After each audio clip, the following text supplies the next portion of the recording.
No, just as long as we can Move it around. Move it around. Okay, so it's.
Good afternoon, everyone, and thank you for joining us this afternoon.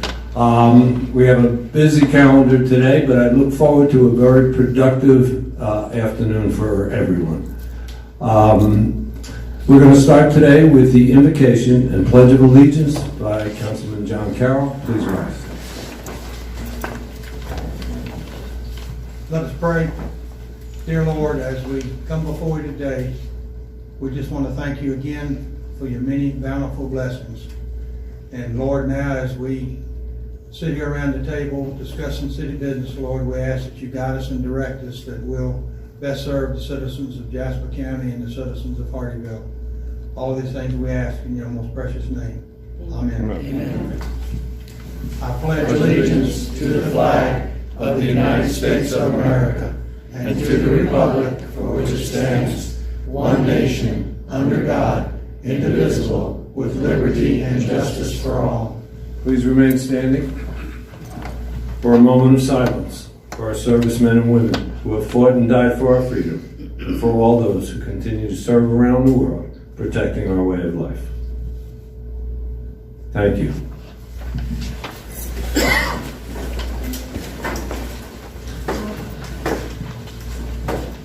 I now call this meeting to order. This is a City of Hardeeville regular City Council meeting and public hearing, 285 John Smith Road, I was going to say Main Street, Hardeeville, South Carolina, February 2nd, 2023 at 2 p.m. First order of business is to approve today's agenda. Do I have a motion to approve, disapprove, or make any changes to today's agenda? Mr. Mayor, I make a motion that we approve today's agenda. We have a motion. Do we have a second? Second. Any comments or questions by council?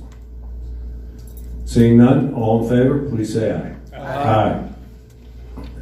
Next we have no executive session today. We go to public comments. There are two signed up. And first, I'm going to call on our clerk, Mrs. Pomerico, who will read a public comment on behalf of Mr. Ted Lloyd. Mayor, do you want to read the rules for public comment? Oh, sorry, forgot the rules. Okay, since we have a couple of public comments, the rules are as follows. We are now entering the public comment portion of our meeting.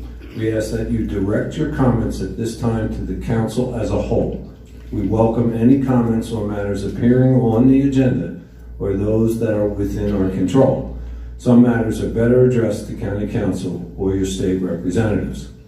Please avoid personal attacks on members of our community, city staff, or council member, being mindful that these proceedings are being broadcast and are available to be heard by children and others at home watching.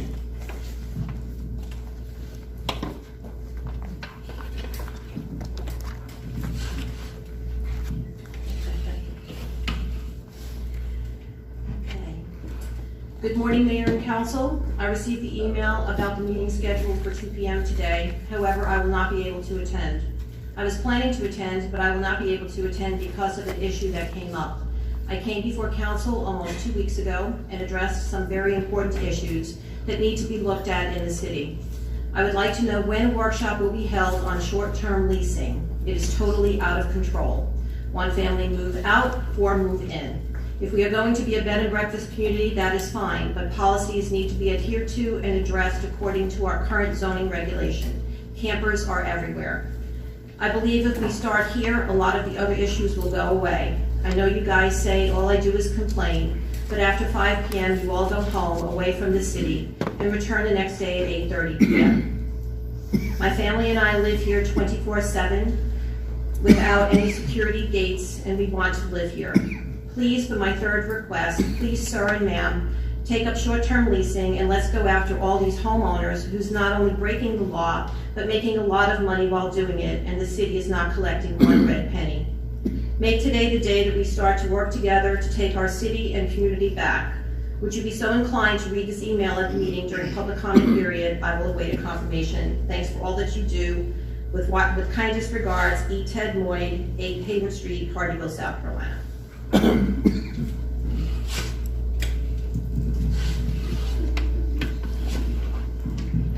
Thank you, Mr. Moyd. I think the next person signed up is Mrs. Carolyn Castle.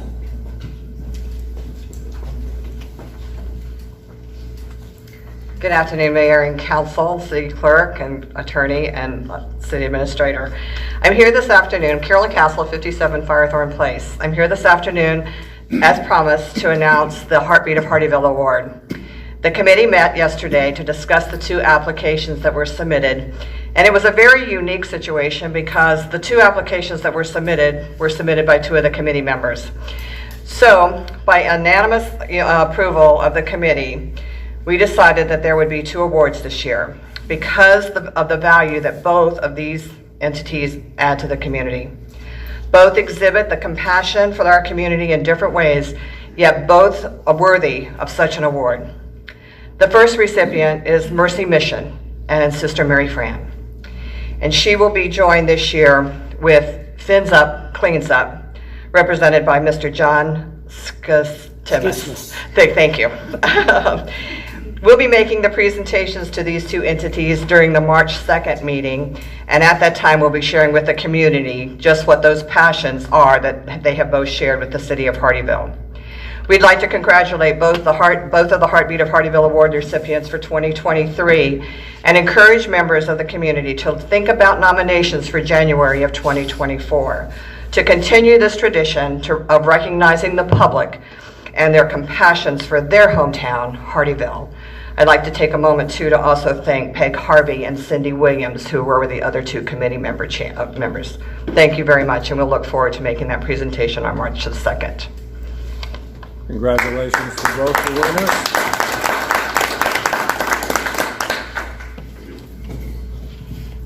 Next, we have a public presentation, which is Childhood Cancer Awareness Week, February 19 to 25, 2023. The proclamation will be read by Councilman Steve Mearsman. Okay. Whereas the American Cancer Fund for Children and Kids Cancer Connection report cancer is the leading cause of death by disease among U.S. children between infancy and age 15. This tragic disease is detected in more than 16,000 of our country's young people each and every year. And whereas 1 in 5 of our nation's children loses his or her battle with cancer, many infants, children, and teens will suffer from long-term effects of comprehensive treatment, including secondary cancers. An estimated 400,000 children and adolescents are diagnosed with cancer globally each and every year. And whereas, founded nearly 30 years ago by Stephen Firestein, a member of the philanthropic branch Max Factor Cosmetics family, the American Cancer Fund for Children, Inc., and Kids Cancer Connection, Inc., along with the Lions Club International, are dedicated to helping these children and their families.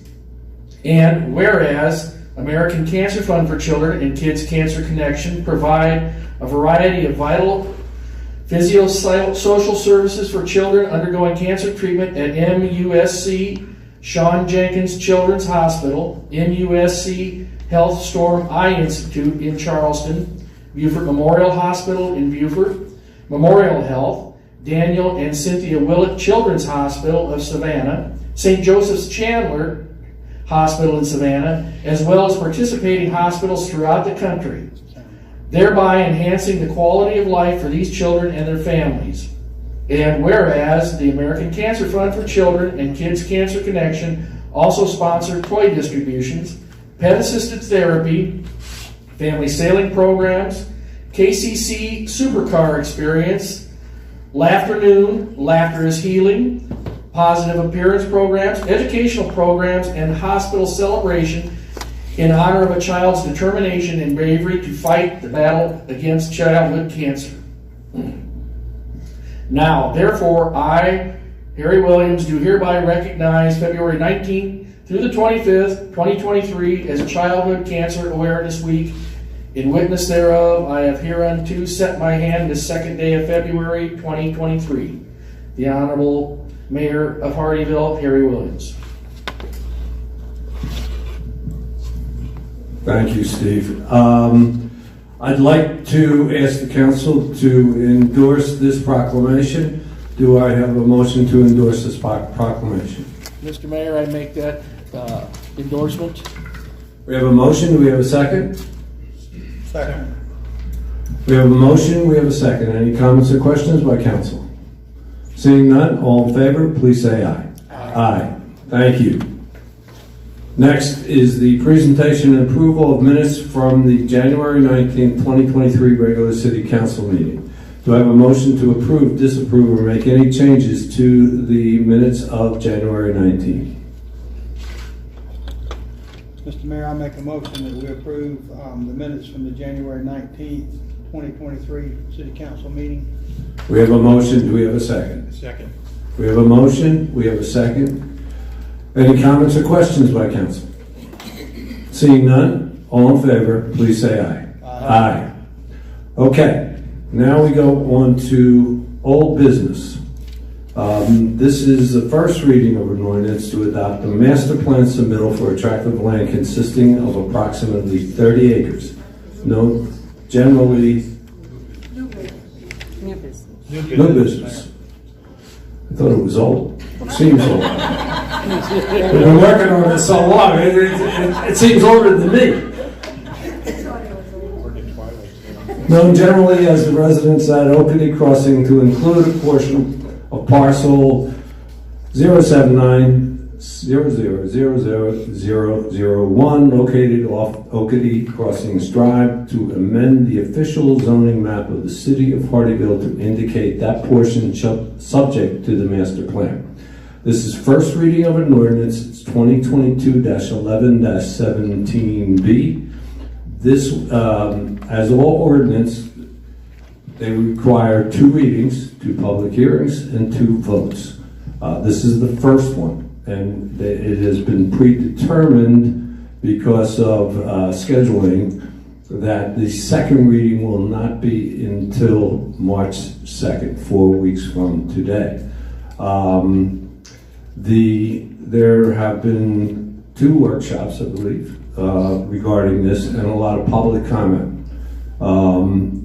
There have been some requests of the developer and the landowner, and they have been answered.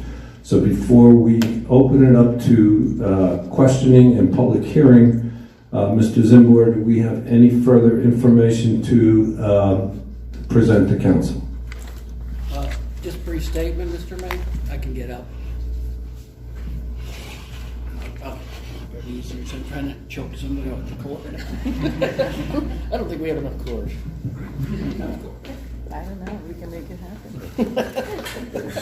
All right, good afternoon. So it's a pleasure coming before you as always. No. Just a quick couple comments, and I think the council knows it's my job kind of set the stage, what the item is, what we're done, what we're doing, what we're recommending. So even the general public, when they're tuning in, they can have a pretty good understanding. Okay, I can even understand what's going on, all this, legal mumbo jumbo and, comprehensive detailed planning and stuff. But just digress just a tad. And sometimes I do that. Hopefully I won't wander too much. But 2015, when I came here, I was amazed. We had 56 square miles, 17 development agreements, and all kinds of opportunity for growth and development. I know some of us have been here a lot longer, like Mr. John. And I was surprised and amazed by the sheer opportunities we had here. And at that point, not a lot was going on in the city. We were kind of coming out of we'll call it the economic depression or recession, and things were on its way up.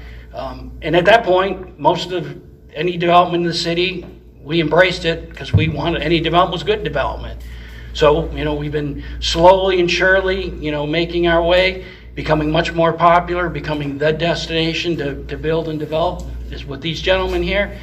And what I've told people over the last several years is, now that we're a popular place to be, we are giving much more scrutiny for every development proposal that comes in because we have the ability to do so, right? So we can, instead of accepting anything that's before us, we have the opportunity to discuss and negotiate and get quality development. So that kind of just sets the stage initially, but I want to talk specifically about this process. So again, in 2000, I think it was 2008, every time I say a number, Brandon corrects me. So I think this original PDD was 2008, right? All right, I got something right today. 2008, so we had PDD, which is the zoning.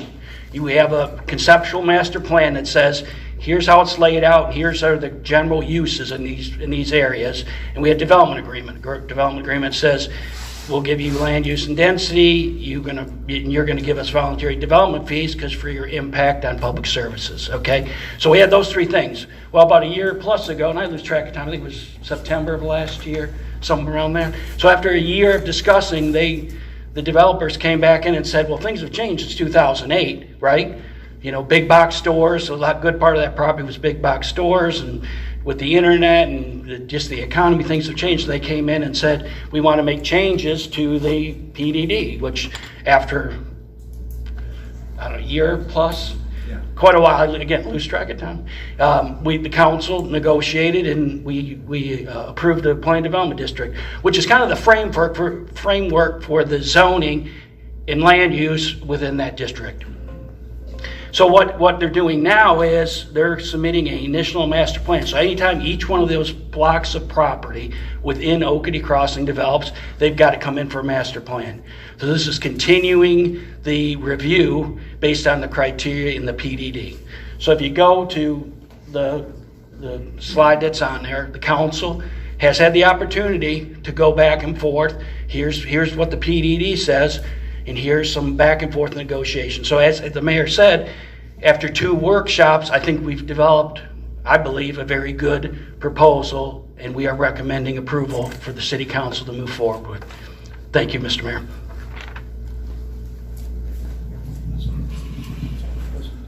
Okay, so we have no further presentation from staff. Okay, so. Not from staff. Okay, so what we're going to do, I'm going to, a little different than normal, I'm going to open it up to the public first before I open it up to the council for questioning. Again, as for full disclosure, we have, and particularly me and Mr. Mearsman, have been working with the residents of Sun City on a fairly regular basis. And I have I've reached about, I think, 1,000 emails so far that I've had input from residents. So this, in preparation for today, this past Tuesday, in the packet, the council sees some responses from requests that we made at the last workshop. Mr. Mearsman, myself, and 2 residents from Sun City who represent a lot of neighborhoods met to review what the responses were, and it gave me and Mr. Mearsman a chance to understand how the residents feel. So, having said that, so everybody knows there's no closed door meetings. We're going to open up to the public, and I asked one of those representatives, Mr. Kevin Lombard, to represent what his group of neighbors have asked him to represent. After that, we'll open it up to the public. Anybody can speak. As I said at the last workshop, for the sake of time, please don't repeat the question, the same thing. If somebody else said it, if you want to come up and say, I agree with that last speaker, that's fine. But we'll just move on. I'm going to tentatively, and hopefully we don't get to that, I'm not going to put a 3-minute limit on anybody, but I'm going to put a 30-minute time on public comment. And hopefully we've heard a lot of public comment already. Hopefully we don't have to use that whole 30 minutes. So rather than a per person, because I know certain people are representing a lot of people, let's do it that way. And again, I asked everybody just not to repeat the same thing. So at this time, I'm going to open it up to the public. Anyone from the public who would like to make a comment, ask questions, please, you can form a line, and we'll go one by one. And everyone, please state your name and address for the public record. Good afternoon. My name is Kevin Lombard. I live at 858 Glen Eagle Court, which is in the Cedar Run neighborhood, which backs up to this project. First, I'd like to say thank you for this whole process, adding workshops and such, and having the ability to discuss concerns has been greatly appreciated. I would like to thank the developers for being professional, attentive to our needs and requests, and appreciate all the information you've given us to this point. We have reviewed the reply to the questions that were submitted, and we just have a few statements and a couple of questions that we'd like to take a peek at. The first subject is the buffer area, and the developer has proposed or mentioned that they would look at an additional 50 feet to the current 50 feet total, and that is greatly appreciated on the north side and the northern side and the western sides. The second subject kind of falls into place with this, and that's the security fencing. The answer back to us was a consideration of an 8-foot wooden fence. We would continue to prefer to have something more along the lines of a 10-foot fence. We feel that 8-foot fence is scalable. A 10-foot fence, especially made out of wood, if it's, say, something similar to what Pulte does, which was a two-sided panel fence with, I'm going to use the word slats, but not like a thin slat, like a 5/4 board or a 2-eye board on each side, that the difference between an 8-foot high board and a 10-foot high board in the scope of your project would be, could be considered, please. The eastern side, we're looking at the eastern side where there are some wetlands, and we'd like for you to consider perhaps coming down in front of the wetlands and zigging over towards the bottom of the wetlands just to create a little corner in that, because the power lines are right there. I know ideally there was discussion of coming all the way down that side and creating a 3-sided fence line, but that's probably unrealistic. But our other concern, which is secondary and is more with the overall project, is now the availability of people to come through the high tension lines. And so we would, down the line when we speak of other projects coming in, really like to look at some sort of aesthetically pleasing, allowable gate fence type area for that power line area for the access point into Cedar Run and such. As far as the 4 stories go, we greatly appreciate you looking at building 100 and 600. We still have some concerns about building 200 in the rooftop terrace. Understanding your approach to the value that it adds to the residents. Our main concerns are obviously noise. Excuse me. Currently, we can hear noise from businesses such as Okadee Ale House all the way across 278, so noise is a major concern of ours. You have addressed that somewhat in the fact that it's not a bar restaurant per se up there, but we know it's just not going to be a suntan type area either, so any rules and regs that can correspond to that would be greatly appreciated. The other question we have with the terrace is how it will be contained. It was mentioned that it is set down, but is the containment part a solid wall? Is it a rail system? If it's a solid wall, is it a 4-foot wall, 6-foot wall, so that the sound is driven more up than out? Those would be something that we'd be curious to know. And that kind of follows along with the condensers and the HVAC system up there. Just we understand that that's a good place for them, but we're asking about how they'll be shielded, as opposed to rooftop condenser. Will it be, rooftop wall condenser behind? Will there be some sort of screening for those type of condensers and units up there, again, to stop transfer of noise towards our neighborhood? And then the other big question is continues to be the storm drain. Again, we've had wonderful explanations to this point about control valves and those type of mechanisms there. Our concern still is the ability of control. Is it an automated system? How does it react to Mother Nature? Like if our lagoons we get a heavy rain and they're risen, which at this point, they're probably a good foot over normal in our subdivision currently right now. If we reach a certain capacity, does it not allow water through anymore? Those type of things. We'd like to maybe see a little bit more detail on that system right there to see how that water is controlled. Of course, we have to trust the experts, which you brought in, but it would also be nice to see some of this. We've seen the letter from Thomas and Hutton, which is wonderful, but have there been forms and paperwork from Army Corps of Engineers or some other experts so that we could kind of see what was transpired when those pipes were agreed to and been put into the ground? And then along the same lines, we've again seen the letter from Thomas and Hutton, but is there a formal agreement? Was there something put in writing between the original developer of the entire property and Pulte at the Argent 2? If there is a formal written document, we'd like to see that as well. We have asked from the other side, but have not received a response yet from them.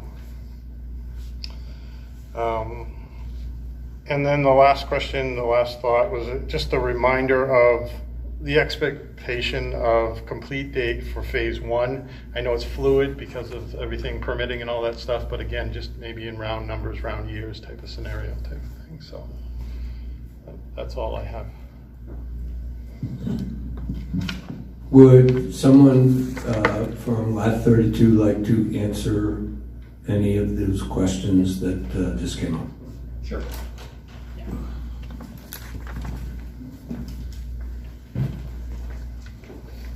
Mr. Mayor and Council, thank you for giving us this opportunity to respond to questions and concerns from the community and from Council.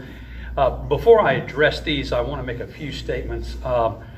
First off, you probably heard the old adage, there's 3 things you never want to see made. One is sausage, law, and software, and I'd like to add a 4th to that list, which is approval for a master conceptual plan. Having said that, this is government at work. For those of you that aren't used to being in these types of forums, this is the way it works. There's give and take on both sides. And I just want to make it very clear on the concessions that we have put forth. These are not insignificant from a time frame standpoint of us having to go back and redo work, but also from a cost standpoint. Even so, as a good neighbor and someone who wants to contribute to the betterment of this community, we are more than willing to make those, even though it makes it tougher for us to make the model work.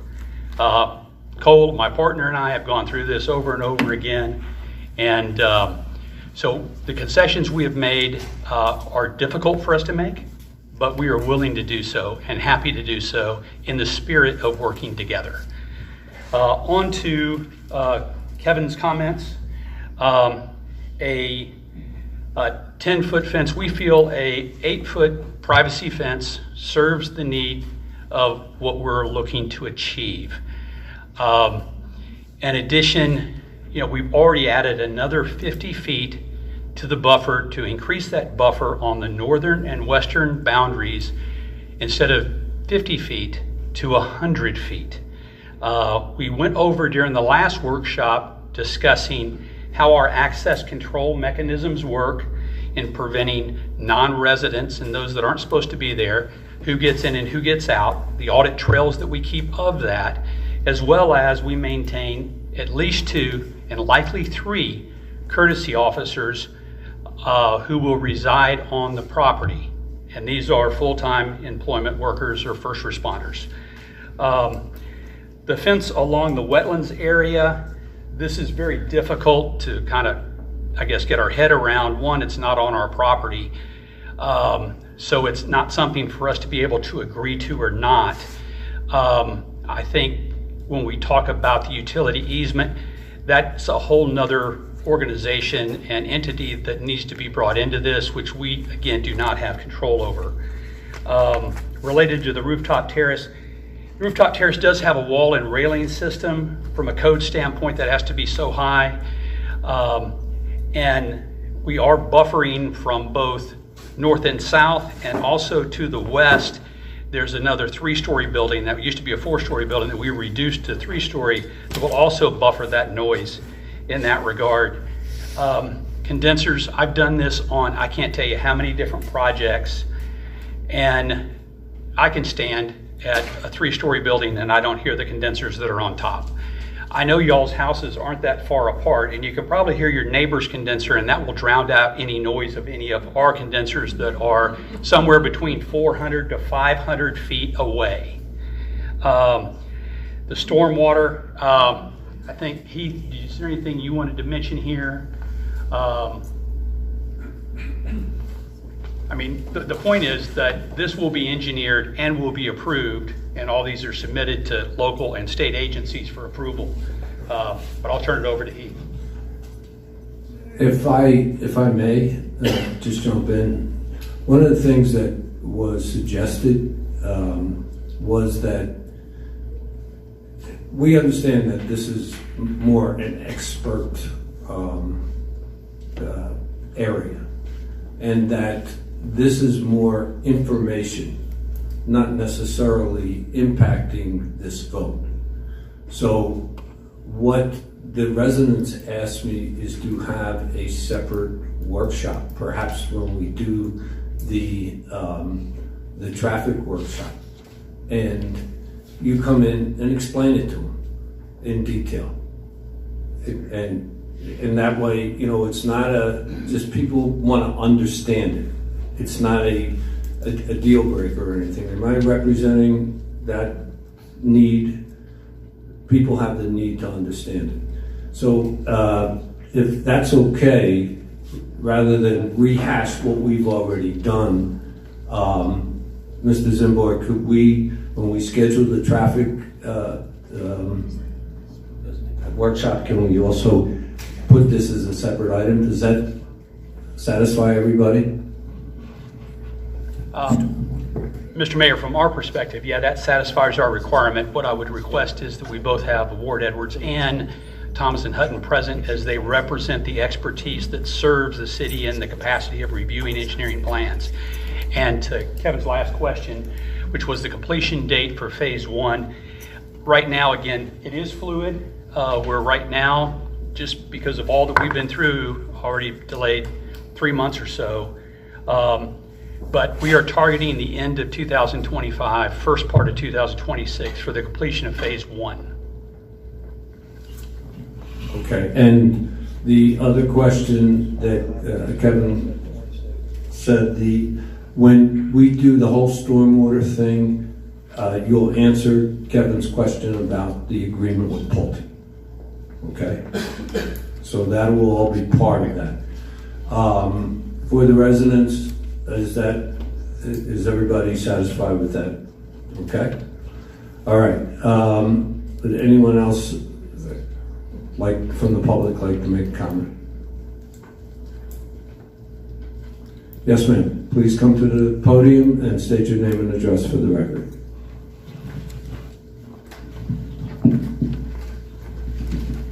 Planet Orange, 426 Heathwood Drive, Okeechobee. I'm absolutely opposed to an 8-foot fence. If you look at your grandchildren, they're all getting taller.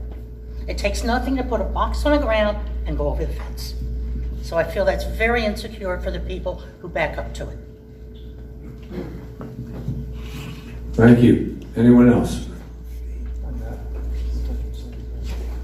Okay, at this time, I'm going to turn it over for council questioning, and I'm going to start to my left with Mayor Pro Tem Bo White. I had a question from Kevin. Who is the other resident? Excuse me, I'm sorry. Kevin, who is the other Sun City resident that works with you? Okay. And your name is? Nita Ross. Okay, for the folks here. Yeah. Good, thank you, I appreciate it. Ma'am, you had talked about the 8 foot, or does that mean you prefer the 10 foot? Absolutely. Okay, fine. And a minimum. I got you, thank you. Harry, I don't have any other questions. I'd like to, as we go, talk as our council, but is there anything else you want to discuss at this point? Well, as always, if other things come up, other council people say something that you have further questions, you can always come back around. Let me just say one thing then. And for our attorney and for Mike, I'd like to have your reaction to this.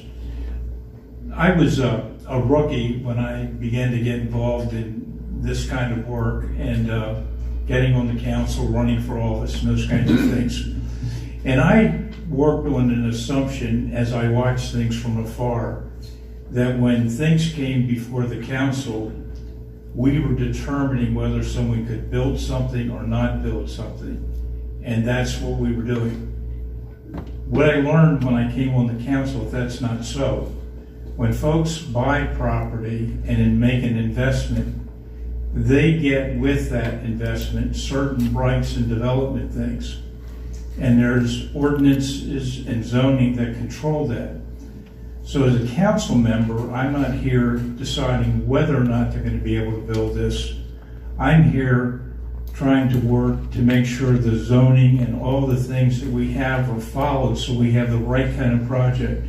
And second, that we have not an adversarial relationship, but a partnership in the sense that we're working together so that we can influence what's happening and we can, our insights can be taken into consideration. And I think that's an important thing for all of us to understand. Someone said we're all fellow intruders in the sense that we all came to land that was something before we all got here. I remember driving over where the north side is when I lived on the south side, and the opposition to that where we all live now, and the trees and things like that. So I think it's a good thing that we're working together. There's a lot of concessions that have been made, and I think the community is getting involved, sharing with us some of their concerns. So I'm really pleased, and for the two folks from Sun City, thanks for your input and making us aware of those things. This has a longer cord. Thank you. Much longer cord. I'm sorry, I forgot one thing. See, I'm not in my regular chair. My memory's not as good. Did we have any other public comment? On this item? No, sir. On this item, okay. They asked that. There's some things that Okay. are mailed in, Okay. but not on this one. I'll kind of echo what Bo has said. You know, for a long time, it was, when he's talking about the intruders, I've been here all my life. And I don't consider y'all intruders, but. That's good. That's nice to know, John. Good point. As a matter of fact, when I ran, I don't know if some of y'all remember, the first time, my actual slogan was, let's get a bridge the gap, was my slogan. This we business and they business, you know, we Old Hardeeville, they Sun City, they Margarita, because Margarita wasn't a tenants then, but try to get away from that. And I have tried, and I think the rest of the council will, you know, go along, that we welcome the developers, we welcome development. We wanted Mr. Simbor to help us out some, and we asked for these extra workshops, and I think they've been a good thing. I think it's been an adequate amount of give and take on both sides, because as y'all well know, it seems like you'll hear, well, so-and-so said so-and-so, and by the time it gets down to here, it's been twisted about 9 times. And then panic comes and whatever. These workshops have been an open forum for both sides, and I just think that the public has been aware, number one, that the council is concerned. We're not up here just rubber stamping and just going along with development per se, but also that they can see that developers are trying to come up with some type of reasonable conclusion too. So that's the main thing I want y'all to know tonight from our standpoint, is we are concerned and we do listen to y'all's issues.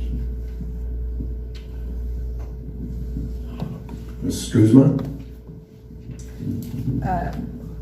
I do echo my fellow council members' remarks on this, but I have 3 questions, 2 of them for the developer. And since we're having another workshop to discuss the stormwater issue, I think these 2 questions will give everybody food for thought. So for Mr. Duncan, okay, the first question is, can you tell us where you are in the discussions with Sun City POA regarding the channeling of this water into the Sun City ponds? Number 2, I have, if the Sun City POA does not grant you their approval, do you have an alternate plan for this contingency?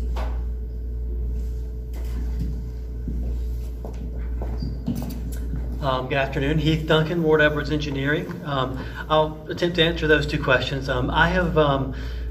I first contacted the POA in October by way of the general manager, and on November 2nd, Wade was unable to be there that day, but I made a presentation to the POA board of essentially the concept plan that the council saw in the initial submittal, and with a focus on the two points of pipeline connection that would cross over the property line. Number 1, a water line connection, which Beaufort Jasper Water and Sewer Authority mandates, and then the stormwater connection that you just referenced. So we discussed that. I presented to them the project, the proposed points of connection, and we have been in constant correspondence since then. As recently as yesterday, we corresponded. I haven't been to another meeting, but we're to a point with them where they're ready to see additional detail, more design calculations, that we would start to prepare, after the master plan has been approved and we move to that next step. So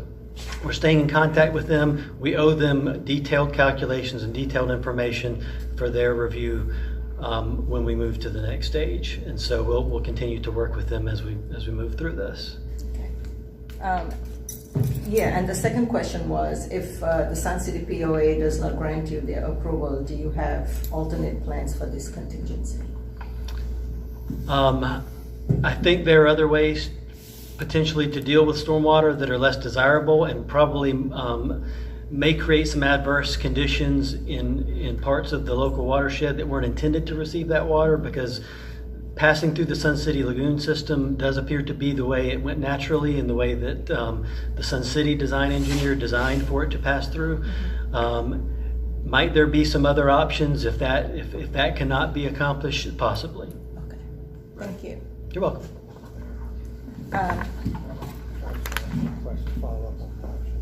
Okay. Val, do you mind? Yeah. John has a follow-up question. Follow up on yours. Yeah. Just from your meetings with the POA, do you sense there's going to be an issue? Yeah, good question.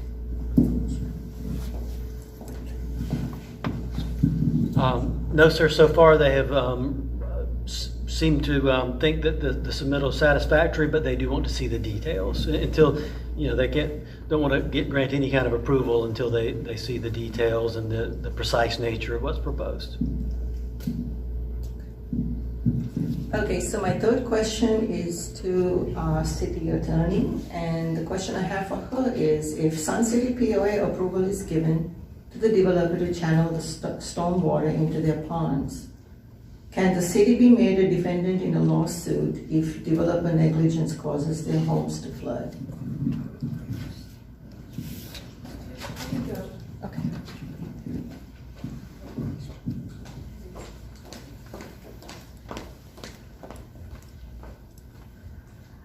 Good afternoon, Mayor, Council, and members of the public.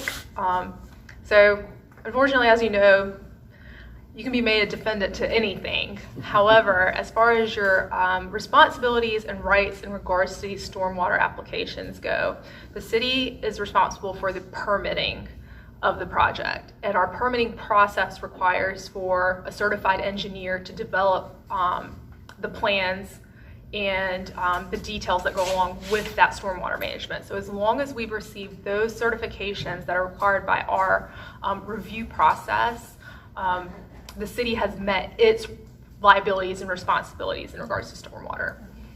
Thank you. One more. Steve? Good afternoon. First off, I'd like to thank the residents of Sun City, especially Ms. Ross and Mr. Lombard, for working with myself and the mayor and representing Sun City on this. Latitude 32, Horn Development, and especially the city staff. Less than 30 days, I've been brought up to speed on a project that's been in the works for quite a while. And it's been cooperative. That's, I guess that's the best I can say for that. Just a couple of questions that I do have. In discussion with the folks from Sun City, in between our first vote and our second vote, they had requested that we have a meeting with an explanation of the water flow. We'd like to try to get that scheduled. It's just an informational meeting, so everybody understands. You're talking your engineers, you're talking Corps of Engineers, you're talking DHEC. That's a lot of information for us to pull up out of the air. So we'd like to be able to try to get that nailed down. My second question is with the placement of the fences. Were you going to place that back along the property line or closer to where the 100-foot? Right? We're going to have. I guess my question is are we going to have 100-foot no man's land on your side of the fence or on the Sun City side of the fence? Do you have any other questions before I get up there? Yes, just one other. The other question is, and I can go back a little bit. The reason I'm asking that is that no man's land, if you're going to put your fence up against the Sun City property line and you're not going to build in the 100-foot area, is that where I'm thinking, or will that 100-foot area be just a no man's land where the fence is closer to your property? If you want to stand, go up, Wayne, because the other question it will be addressed to you also. Can you show it up here The what? to answer his question? Where the fence is going to go. Where the fence is going to go. Oh, okay. Okay, so first off, you do not want to create a no man's land where we are responsible to maintain that area up to that property line. That fence will be placed as close to that property line as feasible, but not on or across. Okay, in the development agreement then somewhere, I would like to have it written that will remain unused for perpetuity, not turned into dog parks or children's playgrounds or anything like that. It's already the zoning, excuse me, Mr. Mayorsman. In a buffer as designated, they cannot build in that. Okay, then It's already part of the PDD. Okay, that question is answered. The second question I have is, phase 1 will be the eastern part of the development? Correct. And you're looking at anticipated completion of that, and you said in 2025? End of 2025, first part of 2026. And that will be completed before phase 2 is started? Or That's a market question. The market may dictate us to start phase 2 prior to. Okay. So there may be some overlap there, but then that's a market-driven decision that we make from a business standpoint. Okay. Looking at the, I don't want to say concessions, but you've worked very well with the questions that I have had, the concerns that I have had. There's very few things that remain, in my way of thinking, still on the table. But I do appreciate the work everybody's put into this. And council, want to thank you all for your comments and your willingness to work with us, and hopefully you recognize our willingness to work with you as well. So thank you.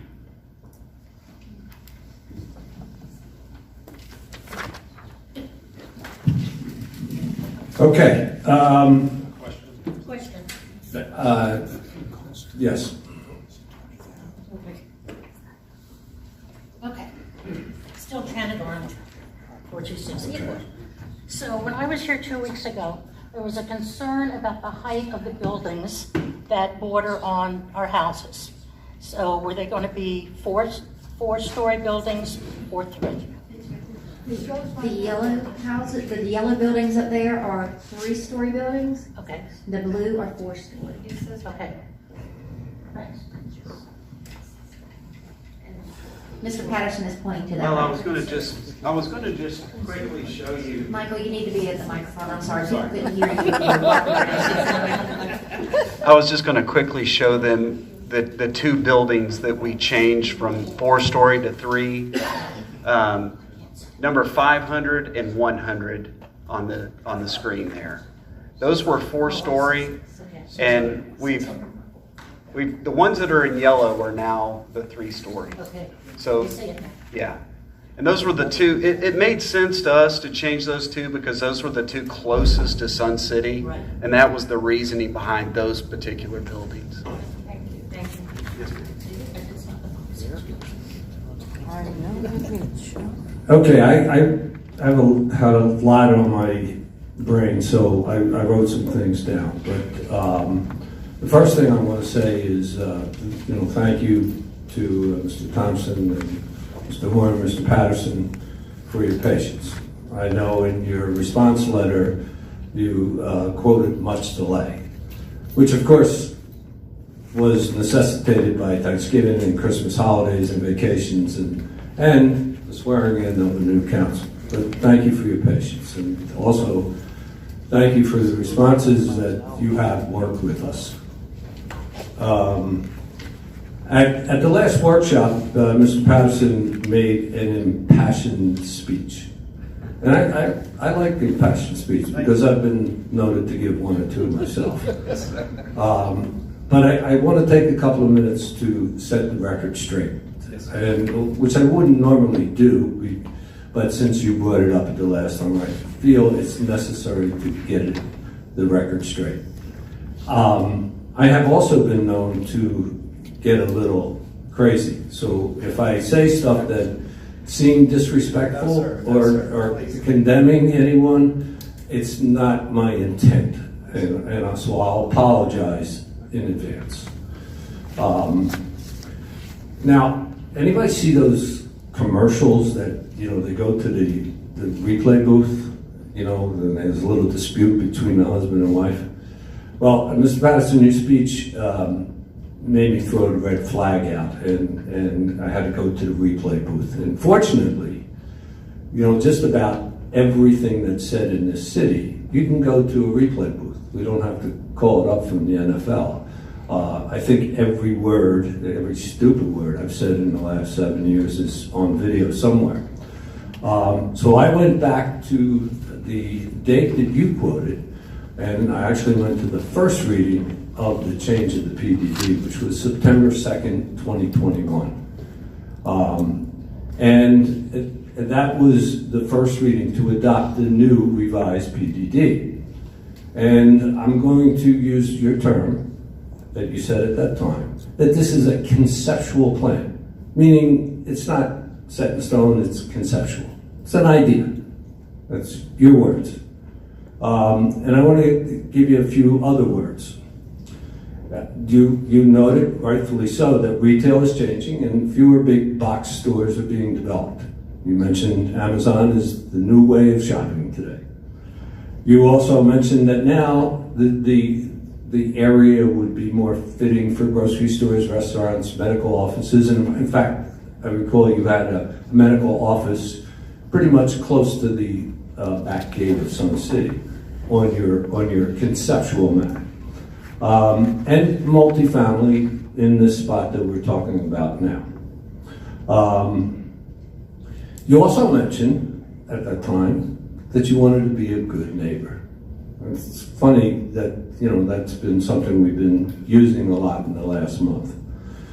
At that time, Mr. Carroll stated that this sounds like we're just tying up loose ends.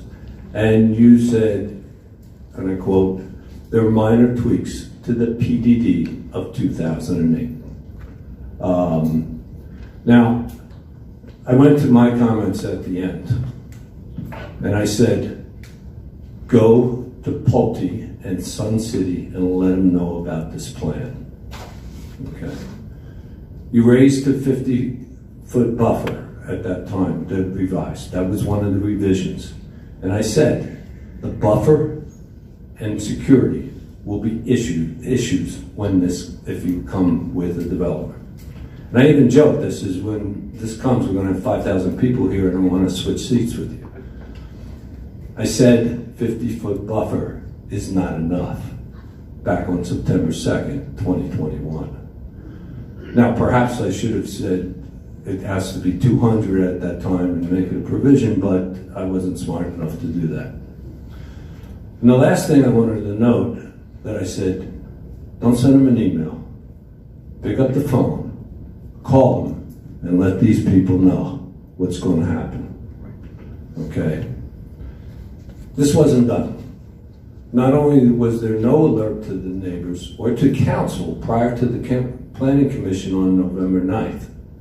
In fact, I didn't read the packet or watch the Planning Commission meeting until that weekend before the November 17th meeting. And I mention this because everyone in this room, we all have next door neighbors. If I wanted to put a row of trees between our houses, the first phone call I do would be to my neighbor and make sure everything's cool. And I don't feel that was done. Because we do that with our next door neighbor because we want to be good neighbors. And I also want to be clear because I want to make sure that everybody understands that for me personally, I do not oppose apartment here, especially high quality ones. And I've had input from many residents who say, I want to have apartments here and not some big box store. It's even noisier and more insecure. I do not oppose the density of 518 units. I don't oppose pickleball courts.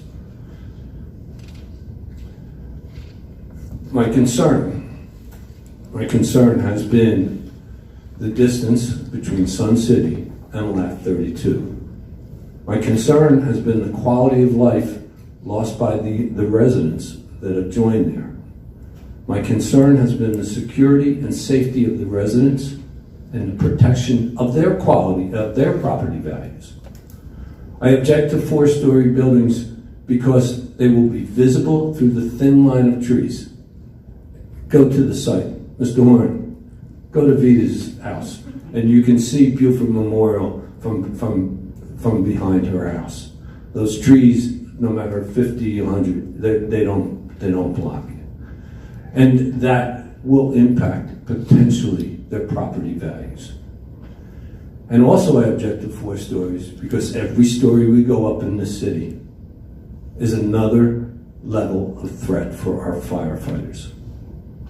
And that's something that has not been taken into account. And when we review the MDZO, I'm going to do everything in my power not to let this happen again, that there'll be 4 stories in this city. And also said in response, and it's come up a number of times, the financial viability of this project. Rhetorical question. What about the collective loss of property values for the people who are along those things. And those are my concerns, and why I've continually asked to be good neighbors, and why the distance is so important to me. There's another thing that Mr. Patterson was upset about it, and he said, Sun City built to their property line, why shouldn't we have the same privilege when we ask for a longer buffer? Well, if you recall, last year there was a proposal that was onto the agenda, but it got pulled for a couple of reasons, with a road financing package, the loop road that goes from 170 to Pomeroy's Road. In that package, and this was out in the public, so I don't think I'm talking out of school, there were several $1 million of development fees accumulated from each Sun City home.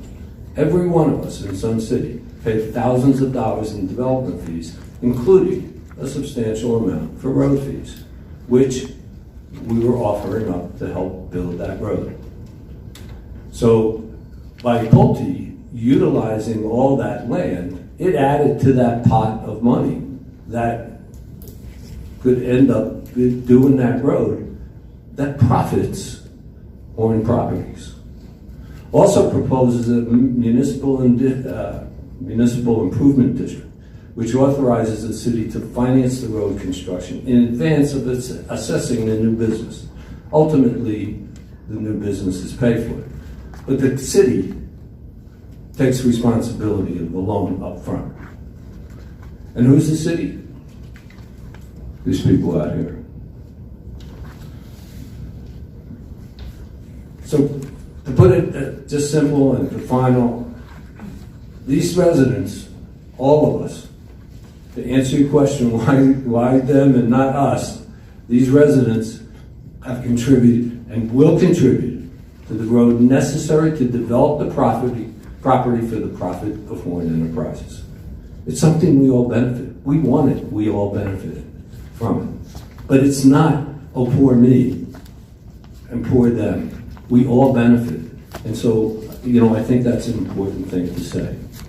And that is why we ask to be good neighbors and make some concessions for the quality of life, the security, and preservation of investment by our homeowners. Sorry to bore you with all that, but I thought that was important to get out and said. As much as I hate the 4 stories, for the reasons I said, in talking with the residents, I'm not gonna make an issue of that. But I will make an issue of the fence. I believe it has to be 3 sides for those people to be secure. The north and west, now the eastern border, well, you have the eastern border is open, that's where phase 1 is. But the southern border, where you don't want to put a fence, and there's a road there. My question is, why do we need a road there? Why do we need another entrance there? Why can't we just leave that there and put a fence?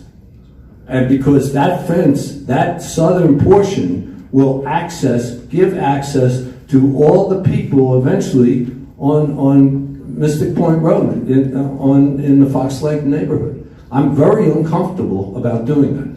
I'm also very uncomfortable about, as the residents say, only an 8-foot fence. And the security thing, I'm down to just the security of these people.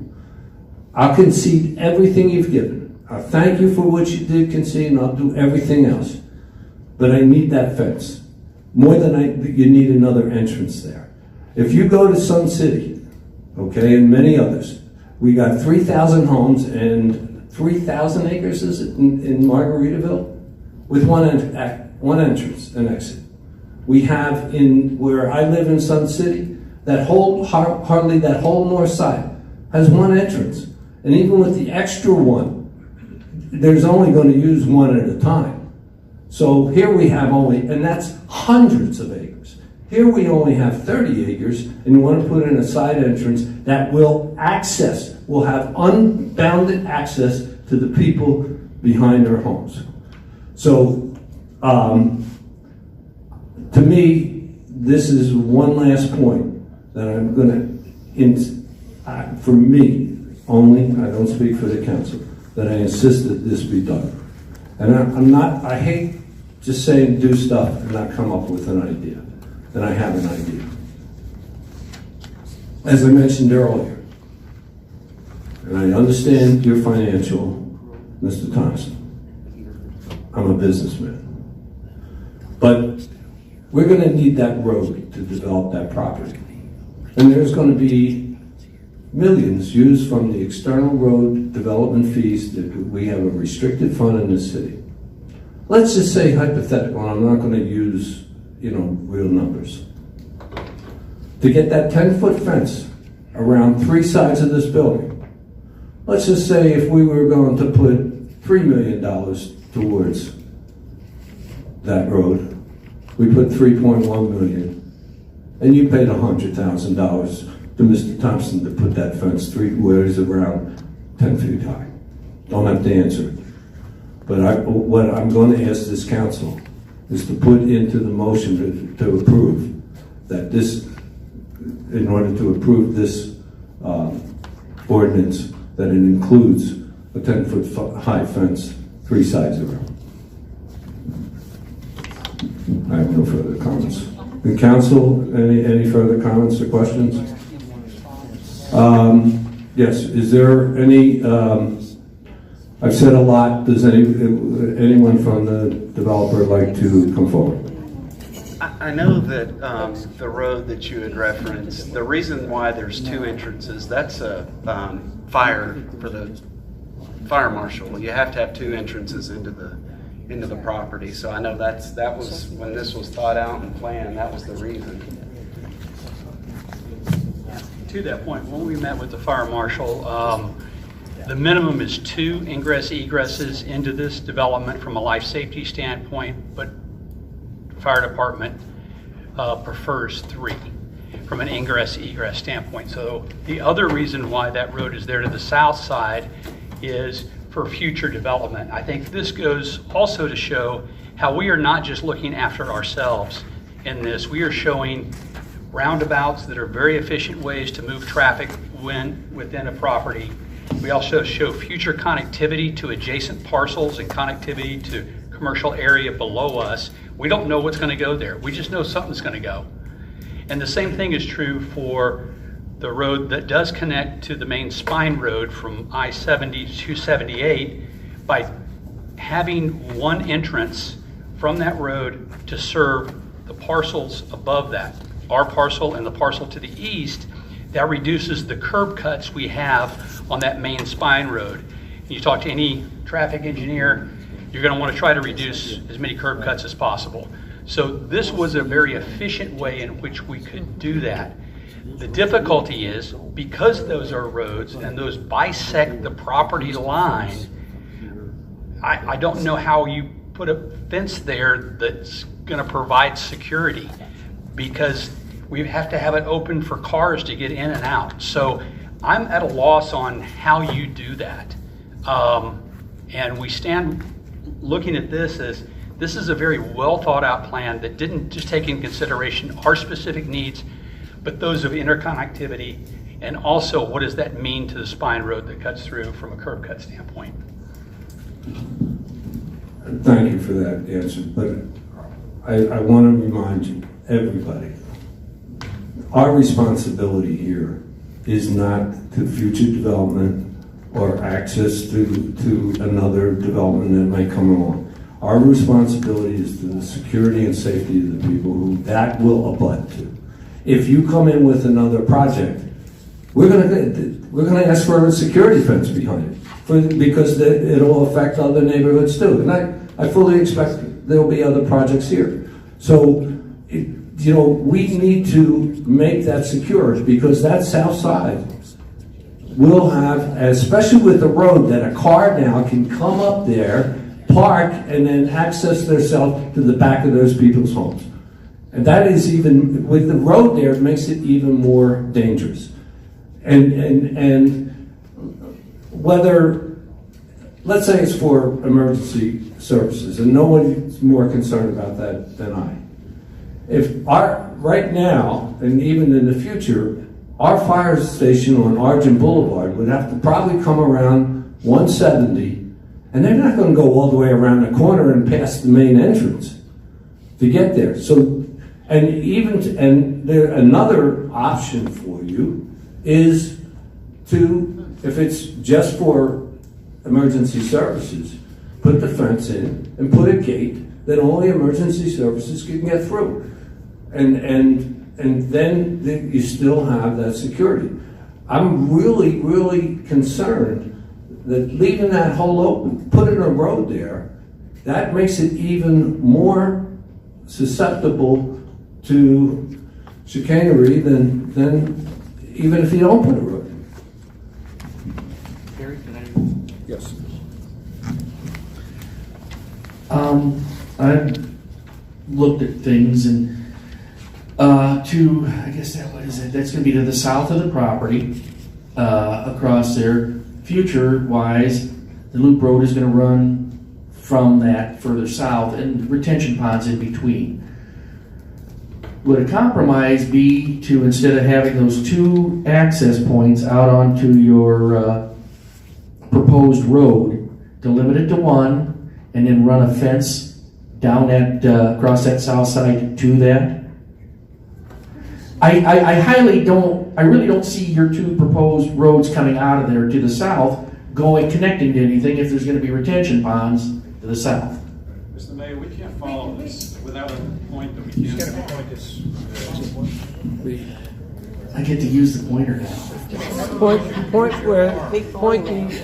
Which one? That's what you're in for. The red one. Okay. See it? Okay, there I am. All right. These two roads right here. The loop road will be somewhere down in here that we're discussing. And it's a proposed for retention ponds for whatever development may come are going to be in this area here possibly. So could we eliminate this road, keep this one, it's still going to access two places into your development, actually from here, and then run your fence to here. It would give a smaller sense of security. I can understand not wanting to fence this whole area here, but at least bring it to here and eliminate that and keep that. Is it something worth discussing?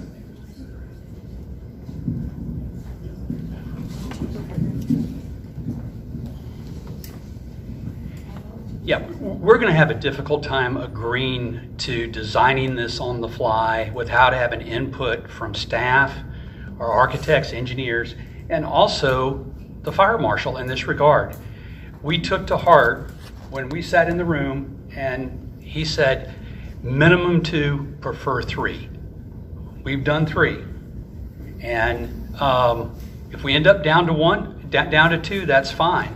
But I'll defer to the fire marshal, but every project I've ever done has had to have 2 entrances at a minimum for ingress, egress for life safety.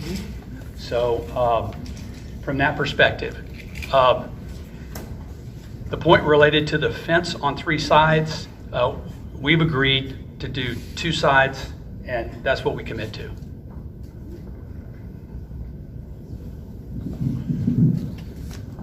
Chief Rao. We're going to get away with it. Good afternoon. Right now, basically, we're looking at everything in the conceptual state of this right now. I don't need the pointer at this point. Once it gets to whatever level of approval that you all go with, that's when we get into the meat and potatoes of the actual plan review when we do it. And there are certain things with number of units, remoteness of the driveways and drive aisles to get in there. So those are some of the things that we have to take in consideration. Could I come off the fly right now and say you have to have 2? Absolutely. 3, there's a high probability. So I'm not gonna, I hate to put you on the spot, but I am. The one thing that always drives me crazy are inconsistencies. All of a sudden, I'm mayor almost 7 years. This has never been an issue. Now, you know, we've approved so many places with one entrance. Now all of a sudden it's an issue, and I don't get it. I don't get why, especially in such a small area. You know, you go into Sun City all the time, Chief. I mean, there are hundreds of acres serviced really by one entrance. I don't understand why 30 acres need 3. It's the density of the project with the amount of units.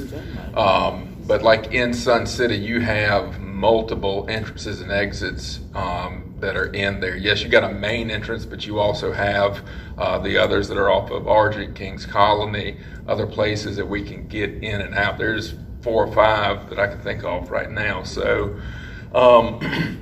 with that being said, it's the remoteness, and I will tell you of past projects, I can't really speak of those that are pre my tenure here at the city, but those that are under my tenure here, they get looked at in totality. So the residents asked, and I want to make sure we're all clear. On the top of that map is the part that's behind Cedar Run, correct?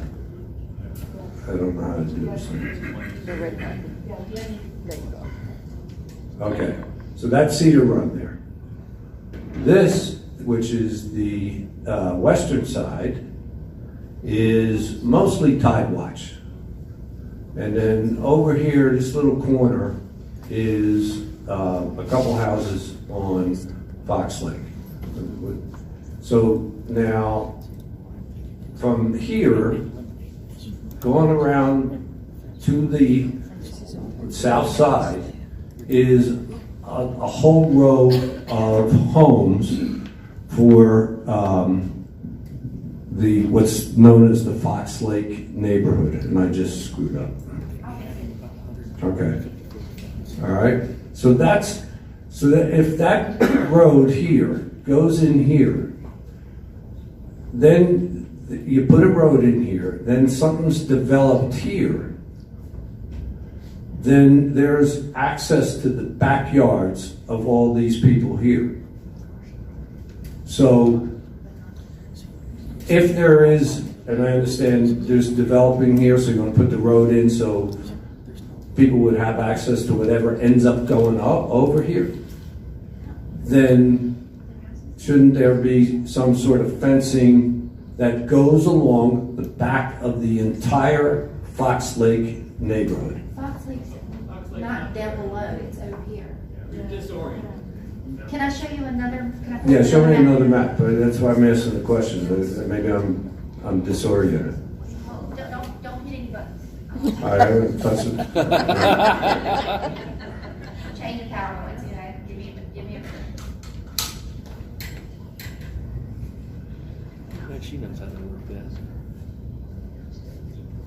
I apologize. If you can go to the one that has, it actually shows the houses, or pictures of the houses behind the development. I'm trying to get there. Okay. It's in the PowerPoint of the master plan. I think it's page 25 out of 48. Right there, okay. All right, so this is the south side that's not fenced. Is that, am I correct? Is it what we're right here? Yes. So my concern is you put a road in here. Now that opens up access, and I understand this is all cleared. I understand this is all future development, and we hope you're successful at doing so. But now we leave this, I'm concerned about this neighborhood being exposed to whatever goes in here. And we're not talking about it today, but if we ever do get a chance, and I'm still sitting in this chair, this will be something that I'll also be concerned about to protect this neighborhood here. Mr. Mayor, there will be a master plan when that area comes in for development. It has not been master planned at this point in time. I understand that, but in the meantime, as that could be, I understand this has been in development for 15 years. And in the meantime, we don't know when that'll happen. And in the meantime, this will go in 2026, exposing the back of this neighborhood. And especially as this starts getting cleared, these people will not, I'm concerned about their security. Yes. Can I address that, sir? Sure. I don't have the pointer, and I know y'all don't like it, but can I walk up to this if I speak loudly? I'd be more than happy to share points. I hope I can do that. It's the red button. Okay. So, from this area all the way down through here that you're concerned about, when Wade comes in and starts this phase 1, Wade doesn't have permission to utilize any of this property right here. And we've asked Wade. Wade has said, we would like to potentially have a place where we can do construction trailers, maybe over here. This is Doug's property. And we've told Wade, you have to keep everything on your site.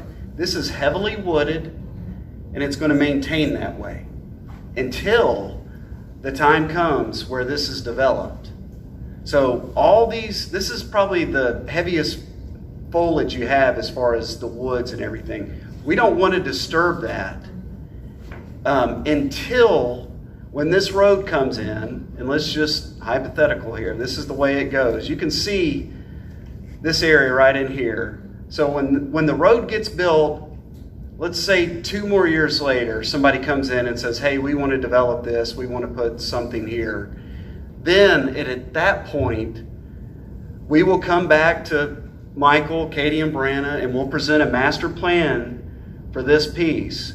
But I can assure you, when we do submit something to you, we'll continue that wall straight south down here, the fence, as our plan. But we don't want to disturb this right now. I don't think that would be a good neighbor to these people.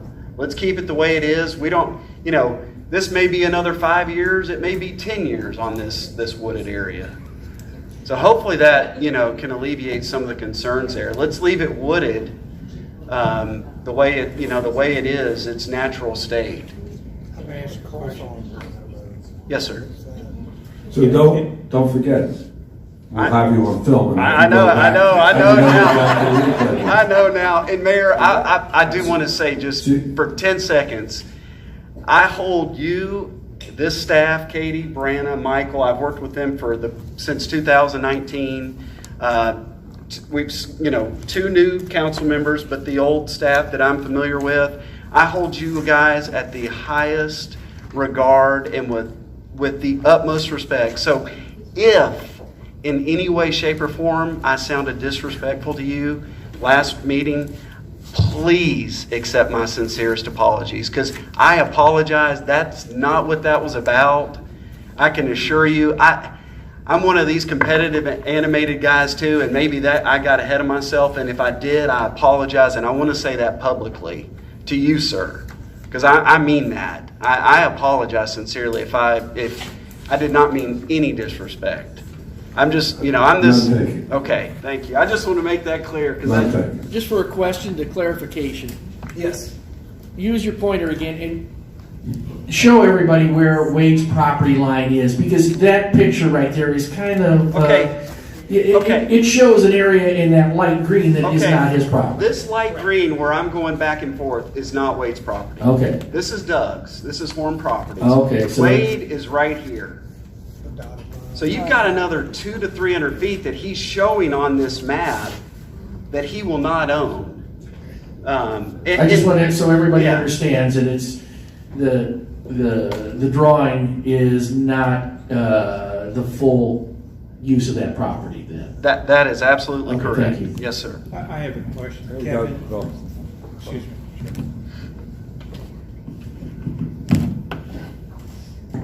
Kevin, is for you. I noticed your head nodding and some reaction that seemed positive as you were listening. Could you give us your feedback so we're not kind of thinking about what the residents are thinking, but we're talking to the guy that's representing the residents? Sure.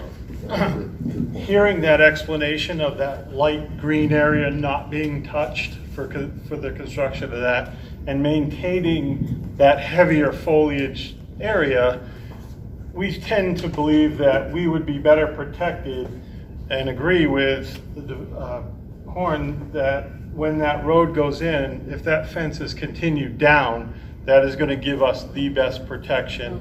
We're not worried. If they had cleared out that lighter green area at the bottom and opened up without the fence going that far, yes, there would be a huge concern. Yeah. But with that light green area not cleared, that a fence coinciding with the road down to protect the back of Fox Lake will be the better plan in that situation than a leg sticking out this way. Yes.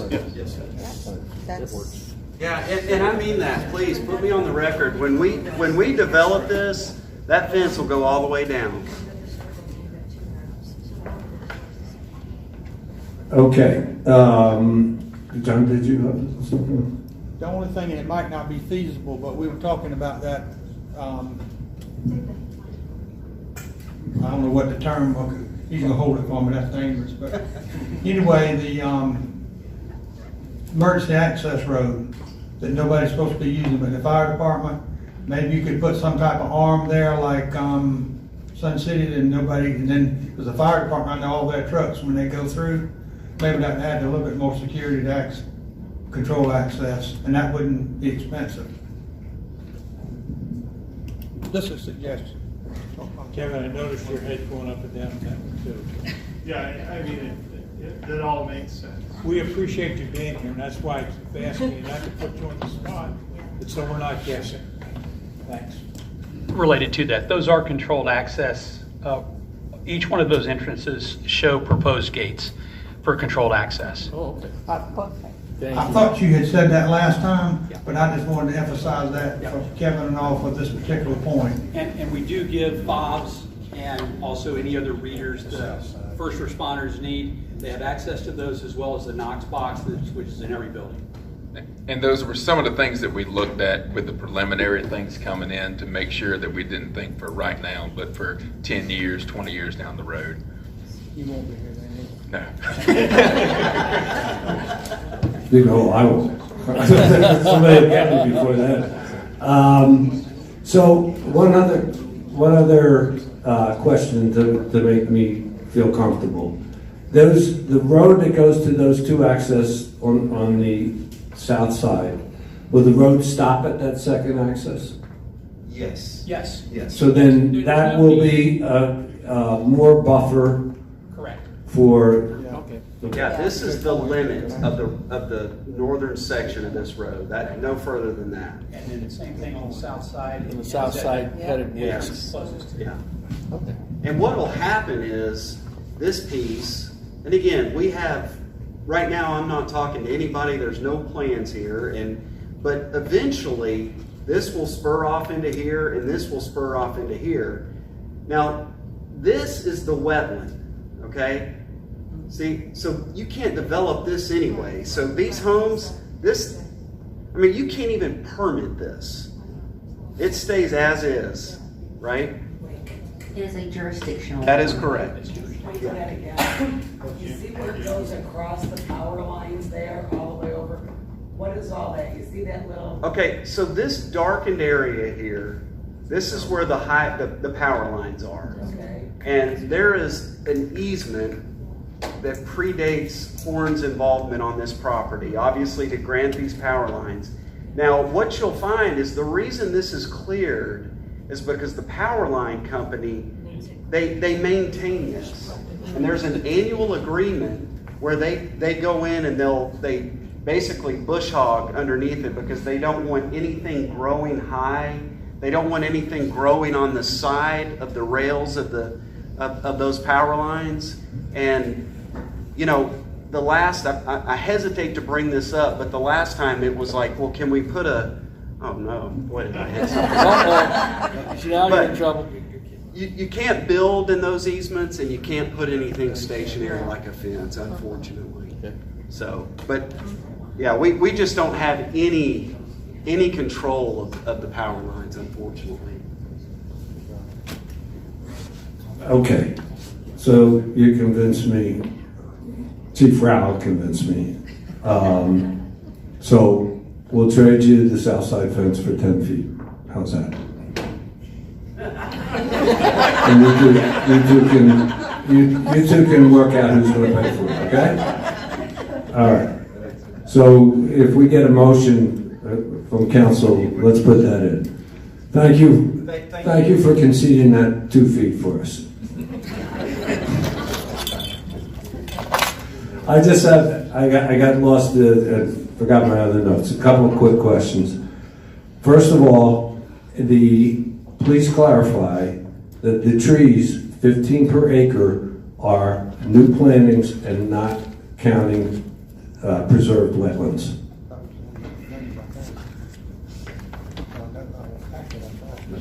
Brianna?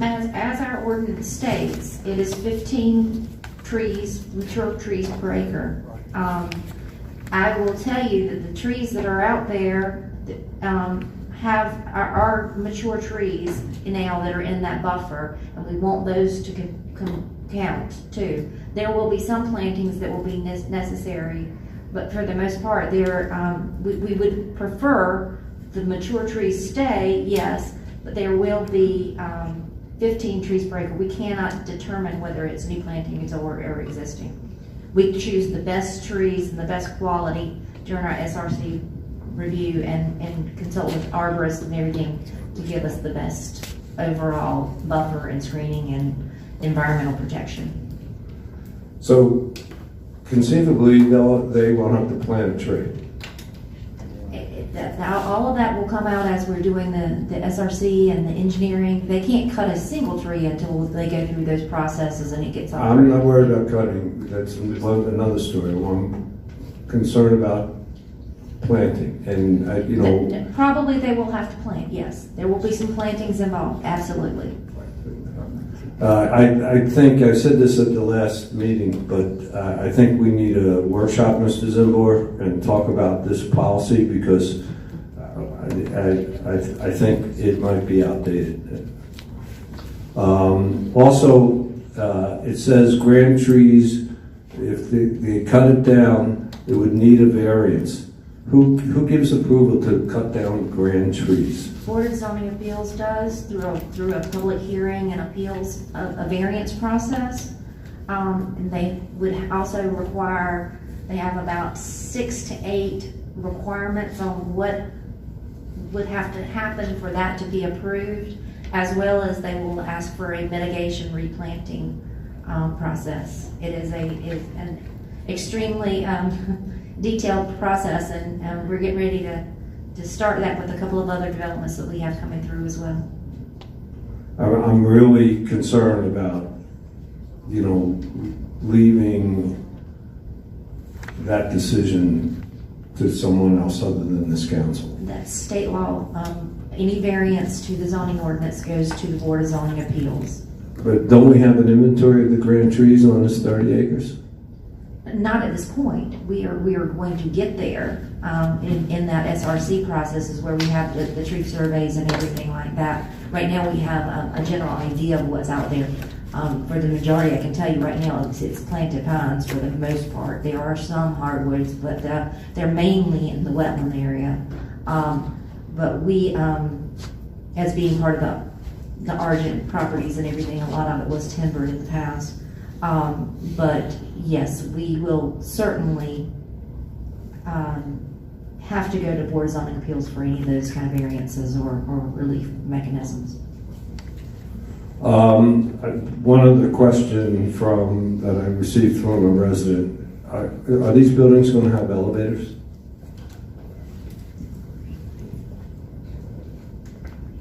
The 4-story buildings are required per code to have elevators.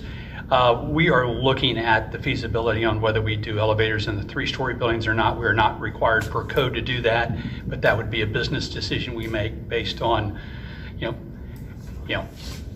different factors that we need to take under consideration. Thank you. I do have one question about.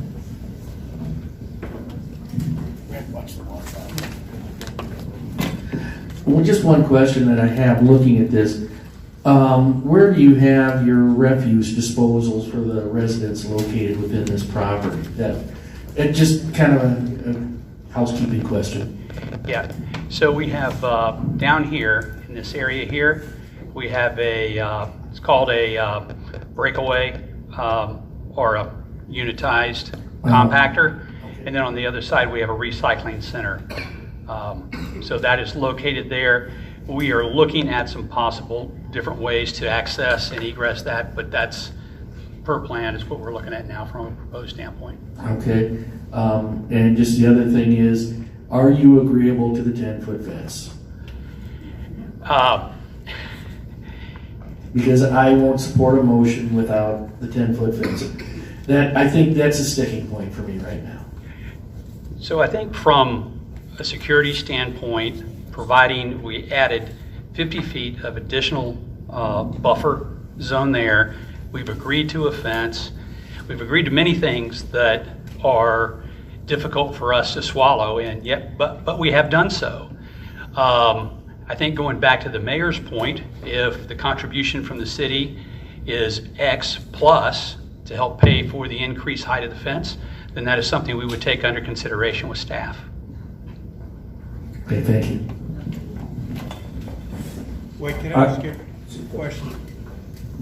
What is the delta between 8 and 10? You know, just, you've been in a long time, we don't know an exact number here, but we're talking about $20,000, $100,000. What's your sense of that? Yes. So we get a sense of what we're asking here. Yeah, it's going to be difficult for me to give you a dollar amount, but from a perspective of by going over 7 feet, we already are required to have structural engineering on that, and that has to be approved by the city. So He will have a building permit required for the entire fence. I'll have to have that. Wind zone and everything. So anything over 7 feet is going to require that. So in addition, 4 and 10 both required, correct? They both require that. When you go to 10 feet, now your foundation footings and the depth of those are going to have to be deeper because you have to look at the wind loading. I'm not an engineer. I just hear what they say and I just repeat things that sound good. But so all that's factored in there. The cost of the materials, so on and so forth, you know, I don't know if it's 20% more or whether it's 40% more. So I really don't feel comfortable throwing out a number at this point. We said 8, we're talking 10. I mean, if we go and we're talking about the architect, all this things that need to be done to support going from 8 to 10. We go 9, 6. I mean, my point is, you know, there's nothing to be sanctimonious about 10. I think we need to be a little higher. Is there a way to think that out to get to a place that... Just 1 second.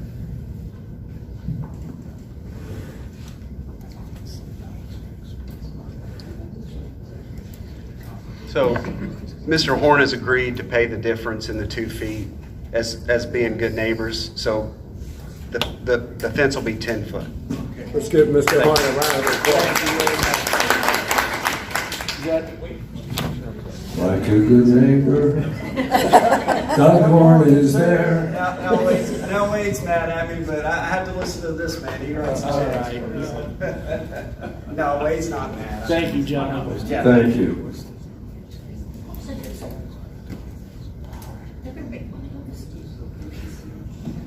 Okay, I think I went through all my questions. I have one question.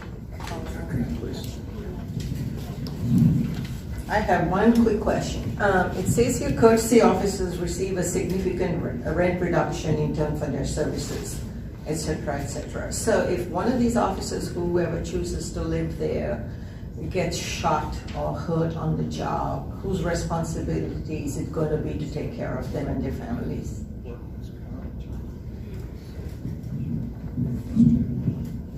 be honest, I don't know the answer to that. I know that those agreements are made between our property management company and those officers, and I know that there's requirements in place, so on and so forth. So I'm not at a point to give you a direct answer on that, just to tell you that that's worked out between the courtesy officers and our property management company, which is a third-party company that does property management on our behalf. So the courtesy officers would become their employees?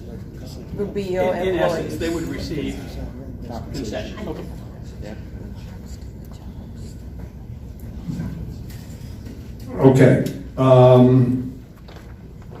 At this point, I will entertain a motion from council, and please include 10 feet in your wording. A motion to approve, disapprove, or make any changes. This is the first reading of ordinance 2022-11-17B. Mr. Mayor, I would like to make a motion for approval of the master plan for ordinance 2022-11-17B with the inclusion of the 10-foot fence in the motion. Could you also, there were other concessions? All the other concessions agreed to today by the developer and Horn, and including being able to schedule a meeting for the drainage as soon as possible to put the Sun City residents' minds at ease.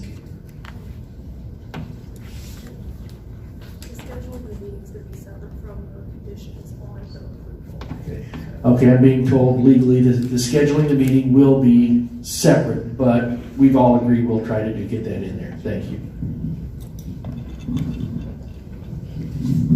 Whatever he said, that's a motion. I don't remember what I said. And do we have a second? Second. We have a motion, we have a second. Madam Clerk, do we have any from Facebook questions? No, sir. Okay, so we have a motion, we have a second. Are there any further comments by council or the public before I call the roll? Seeing none, Madam Clerk, please take the roll. Yes, sir. Mayor Pro Tem White. Yes. Councilman Carroll. Yes. Councilman Mearsman. Yes. Councilwoman Guzman. Yes. Mayor Williams. We always do the roll so that any councilman can have one last words about their vote. I'd like to take that opportunity in thanking everybody, the residents of Sun City, their leadership, Mr. Horn and Horn Enterprises, Mr. Patterson, Mr. Thompson, and all of the people that you work for. I thank you very much for bearing through this process. I think we all learned a lesson that in the future, and I'm sure we're going to see you two again, let's get the residents involved at the point where you come to staff, because there will be stickling points. Let's learn our lesson. Thank you for going through this process with us. And having said that, I'm going to vote no. No, sorry, yes. Okay. The first reading of the ordinance passes. The second reading will be on March 2nd. The second and final reading, there will also be a public hearing attached to that as well. Thank you. Thank you. Thank you. Gentlemen, thank you. Thank you so much for your patience. Thank you, Sun City. Yes. Thank you. Thank you. Next, can we take a 5 minute? Okay, we have another easy one coming up and we're all looking forward to. So I'd like to take a 5-minute break and we'll start promptly at 3:50, okay?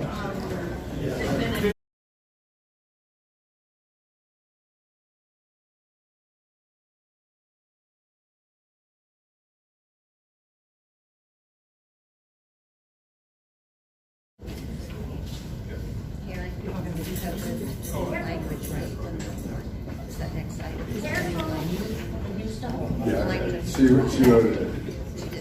Oh my gosh, where's everybody? Okay, let us continue. This is item B on new business. It's a first reading of an ordinance to annex TMS 080-00-030-078 into the city of Hardeeville, consisting of approximately 1.41 acres of real estate located in Jasper County, not already within the Hardeeville city limits, as well as all adjacent public rights-of-way, railroad rights-of-way, waters, lowlands, and wetlands. Now, before I turn this over to staff, this is just the first reading, or the first item involving 3 different ordinances. The first one, which I just mentioned, annexes this property in. And that will attach to the second ordinance, which is the zoning for what's known as North Okatee. And then the third one is the ordinance to adopt the master plan. So what I suggest for time, that staff's presentation be towards the entire project. And of course, we have to pass these ordinances one by one. So, Mr. Zimborg, do you want to take it from here? Yes.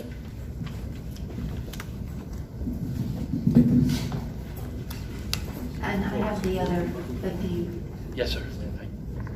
Yes, sir. All right. As I think the mayor indicated, 3 specific actions. As you know, we had a workshop was it last week or 2 weeks ago. Again, losing track of time. But we were all here. So the council went through the detail because we're not going to make the formal presentation. But I did note 2 things. The ordinance should be 1.41 acres. I believe the agenda says 225.49 acres. It is not 225.49. It's 1.41. So that would be that's the annexation, and that's just for access to the proposed road. And then obviously the mayor did indicate. Then the second action was the PDD, and the third action was the IMP. I'm sorry, conceptual master plan. no, IMP, then PDD. Yeah, that's correct. Okay. And the only thing I wanted to know, Mr. Mayor, is also you did receive in your packet, I think the mayor had questions, which I know the applicant and the traffic engineer, regarding the number of accesses to the site. So that was sent to the council, and I know that they're going to go through that as part of their question and answer regarding access to the site and the necessity of keeping the 2 entrances on the road that is bounded by the proposed annexation. That's all I have, Mr. Mayor. We recommend approval of all 3 ordinances at first reading. Thank you.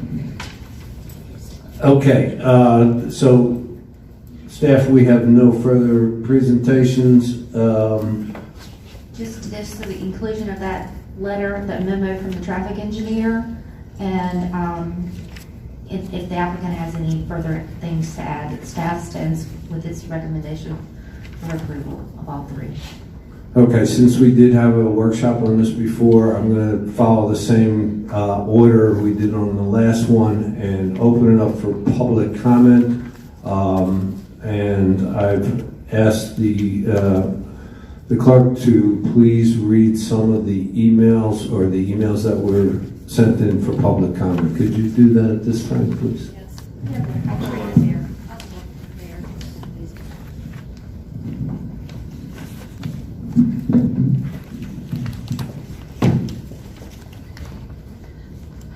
Received 2 emails from citizens. One is from a Russell Fredericks. I am writing City Council in opposition to the proposed annexation of land from unincorporated Jasper County into Hardeeville. The pace of development in Hardeeville continues, have severe impacts on public safety and traffic congestion. Local roads such as Highway 170 and Argent Boulevard lack the appropriate infrastructure, traffic lights, and are a current public safety liability for residents. Before further development takes place, I would like to see a regional growth plan presented to the public in concert with Jasper County Council and the town of Ridgeland. And this gentleman states he's from Ridgeland. The second email we received is from a Diane Sessler, also from Ridgeland. I am writing to the City Council to oppose the proposed annexation of land from unincorporated Jasper County into Hardeeville. I am alarmed at how quickly Hardeeville is growing at a rate that is not sustainable. The impact on our public roads has become monstrous and dangerous. Highway 170 and Argent Boulevard are a nightmare, and there's still more construction being done to bring in even more people, which means more traffic. Safety is a huge concern, as I am seeing more and more car accidents these days. I can't even imagine how awful it will be when we face our next hurricane evacuation. Please stop destroying more land without a solid plan that involves the safety for the people that live in this area. And then finally, we received a letter from the Coastal Conservation League. It's rather lengthy, so it's going to take a minute to read through this. It's a 2-page letter. Okay. Dear Mayor Williams and Hardeeville City Council, on behalf of the Coastal Conservation League, thank you for the opportunity to comment on agenda items IXB to D, related to the North Okeechobee multifamily PDD. As you may be aware, between 2010 and 2020, the city of Hardeeville's population increased by 200%. This unprecedented growth ushered in an onslaught of PDD and annexation requests. Hardeeville has already approved over 60,000 dwelling units, with more projects in the pipeline, like the 300-unit North Okeechobee multifamily PDD. The Coastal Conservation League commends the Hardeeville City Council for vetting development applications, considering public input, and for asking questions during workshops. However, while these steps are taken to mitigate the adverse impacts of development, too often they are insufficient or don't go far enough. As a result, the environment and infrastructure in our region suffers. For example, according to SCDOT data for the year 2021, the annual average daily traffic AADT count for Highway 170 between US 278 and SC 462 was 36,700 trips per day, among the highest in the region, and that data is 2 years old. Citing 300 more dwelling units along this regional corridor not only compounds a documented traffic problem, but it also puts new residents directly in harm's way. Additionally, existing residents along Green Acres Road also stand to lose if their narrow, unpaved country road is converted into a doormat for an apartment complex. Moreover, BJWSA is reporting that the utility lacks the capacity in the southern service area to treat water and get it back out into the system during hours of high demand. As a result, BJWSA customers in this area are experiencing manganese-loaded brown-colored water from their faucets. A planned expansion of the Perrysburg water treatment plant promises to address these issues, but that project is not slated for completion until the summer of 2025. In the meantime, approving more development in this already strained service area exacerbates this problem. Further, the sensitive Okeechobee River headwaters are east of the property, and any development here will have ripple effects that flow directly to this waterway. The river's declining health has been well documented and studied, and the Okeechobee is currently under a set of total maximum daily load regulations to attempt to slow this decline and improve its health in the future. In spite of this parcel's proximity to the Okeechobee headwaters, the master plan illustrates filling a wetland and replacing a densely forested landscape with impervious cover, example, rooftops and pavement. Converting natural land cover to impervious hardscapes increases the stormwater runoff, which transports fecal coliform bacteria, pet waste, fertilizers, and other pollutants into our waterways. Scientific research of our tidal creek systems has documented that adverse changes in the physical and chemical environment occur when impervious areas in a watershed reach 10 to 20%. Ecological processes are impaired when impervious areas exceed 20 to 30%. With over 60,000 units and counting approved, the City of Hardeeville should assess its impervious footprint and its impact on surrounding waterways and ecosystem. The city also urgently needs to adopt the Regional Southern Lowcountry Stormwater Design Standards. Hardeeville is among the last municipalities to adopt these stronger standards, and the city needs them now more than ever. Additionally, the League encourages Hardeeville to undertake its own cumulative study on growth or to participate in the joint study being pursued between Jasper County and the town of Ridgeland. We understand the scope of the study is being finalized, but that its purview will consider the fiscal and environmental impacts of development in the region. The holistic assessment and collaboration is imperative to protect our natural resources and quality of life.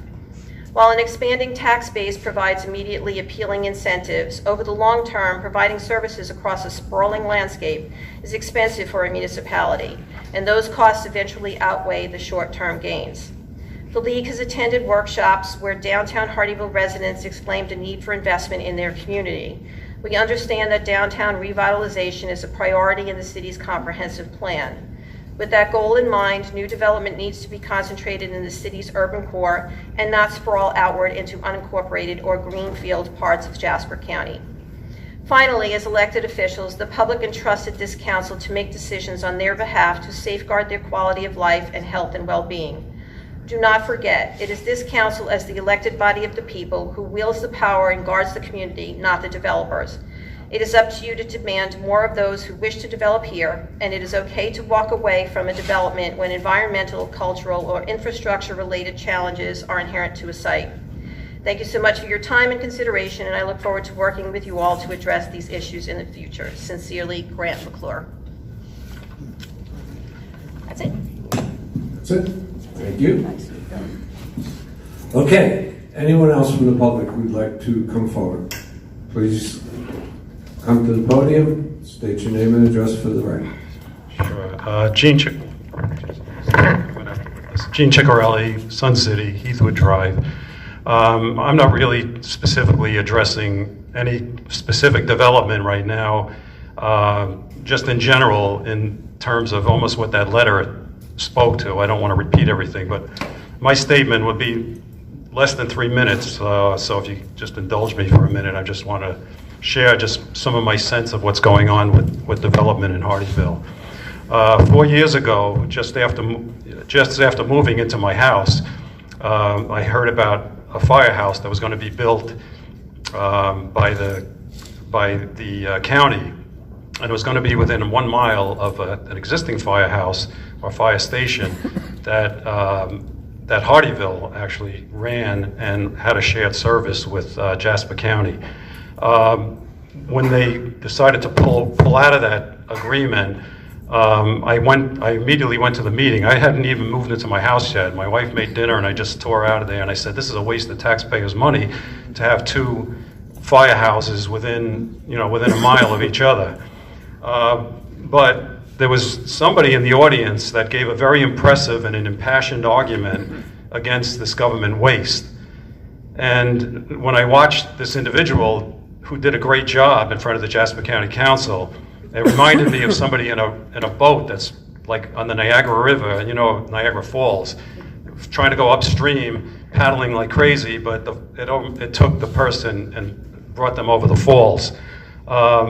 So I had to ask, I said, who was that person that argued this case? And it was the Mayor Harry Williams. And I said he did a great job in defending, trying to not waste the taxpayers' money. But it's not that point that I'm trying to make right now in terms of fire stations and that type of thing. It has nothing to do with that. It's more about, whether I should enjoy my retirement or get involved in hopeless battles. And that's what I kind of see. Like that firehouse situation was a hopeless battle. It was not going anywhere.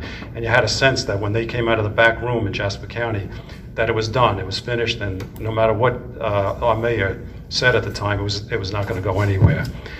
So my issue here is with the development and the mad rush to build a glut of houses and rental apartments concentrated in a small area of Hardeeville. And the big question is there an infrastructure to sustain that? So let's take water, for example. We rely on the water from the Savannah River. Georgia uses that river. People are tapping into that river. If I took a glass of water right now and put 1 straw in it and I drank from it, I'd empty that glass in about maybe a few minutes.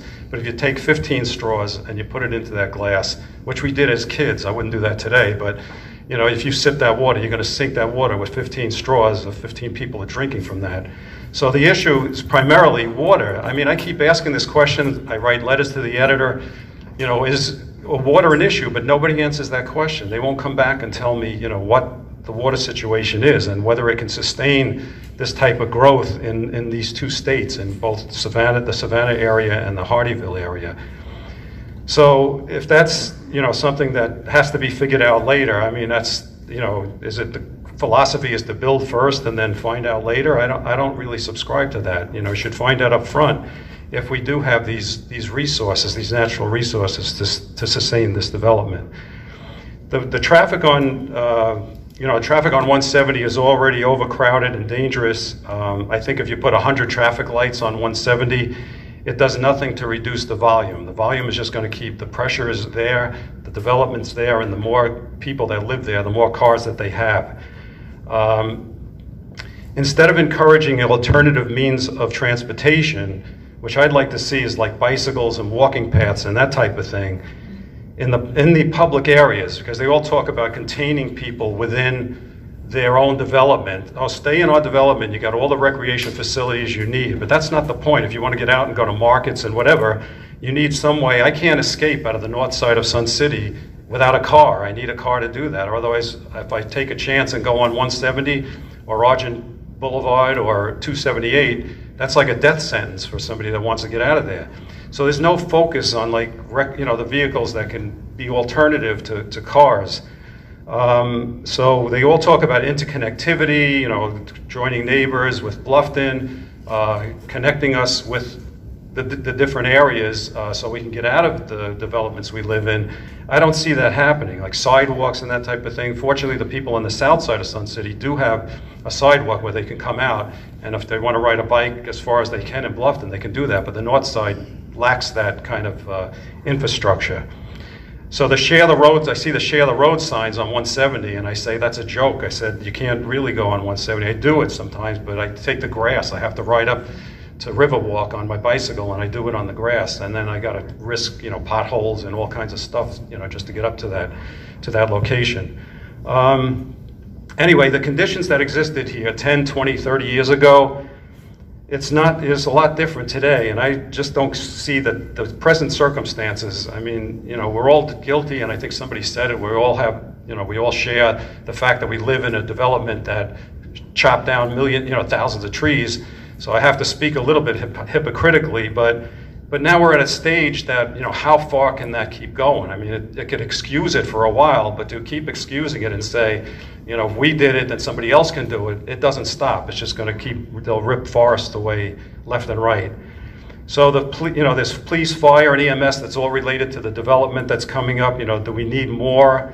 The facilities that are going to need to be built for these first responders, who's paying for that? The developers, I don't hear them saying, they'll put up the money for a fence, but who's going to put up the money for the police, the fire, and EMS that they'll need to protect the level of growth?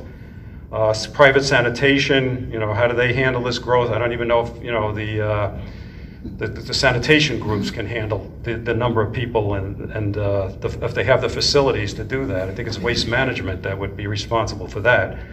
I asked about the school impacts, and I'll wrap it up. I don't want to, I know this was late in the day, and I don't want to, have people gazing over with their eyes. The thing I asked about was school impacts, where I came from. I mean, schools were critical. I mean, you got multifamily homes, you got kids, then that impacts the schools. How many classrooms do you need? Do you need more teachers? You need more maintenance people? That hasn't really, been addressed. I don't know, who is actually going to pay for that. But when I asked the question about school impacts, I was told, and I'm not going to say who told me that, but it was, as somebody that had some official capacity, but they said, we don't worry about that down here. So the schools are like, it's not an issue. It's not like it is up north. But it is critical.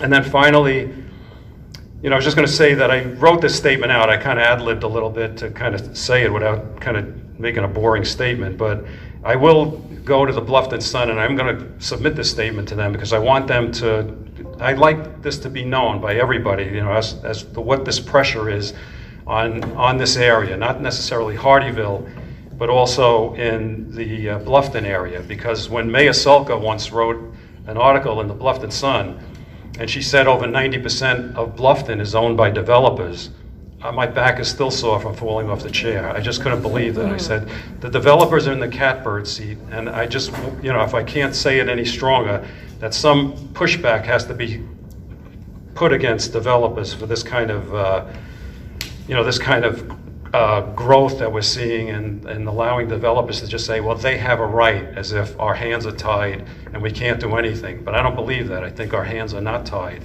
and that we could push back to a degree. I think especially with the letter that was just read on environmental issues. If you don't have enough water, if you don't have an infrastructure, no one should get an approval until that particular area has been addressed, and that they should, you know, have that in front. That's why I say it's like a cart before the horse kind of scenario, that the infrastructure should be there first, then the development. But it just seems like it's retrofitted to help. And I've used my 30 minutes probably, right? Okay. All right, thank you, and that's all I have to say. There's a lot of questions in there, so we'll see where the conversation leads. Okay. Anyone else from the public like to make a comment? Kevin Lombard, 858 Glen Eagle. New to this project. The tail part of that kind of juts into a couple of the neighborhoods that are close by that I help represent. It looks like it's wetlands, so probably not too much of a concern as the previous project was to us. More of a statement of concern along with the other 1,000 units in the crossings. This project, shortcut, the 170 corridor is just becoming impossible to maneuver in the morning. Traffic is already backed up from 278, sometimes to all the way to Riverwalk or worse. And that puts that right into this area. So the amount of traffic coming out onto 170 via the Green Acres or just directly onto 170 is going to be incredible. I'm not sure if this project is one of those similar to the apartments we just discussed, where it meets all zoning ordinances and everything, and it's going to happen. So we're hoping to be the best of neighbors. If that's the case, it is what it is. If it's not, then I would ask you to reconsider this type of project until we can really do a deep dive into the traffic study that we've all discussed. So. Thank you. Anyone else? Okay, I'm going to open it up for questioning by council, and I'm going to start on my right this time with Mr. Mearsman.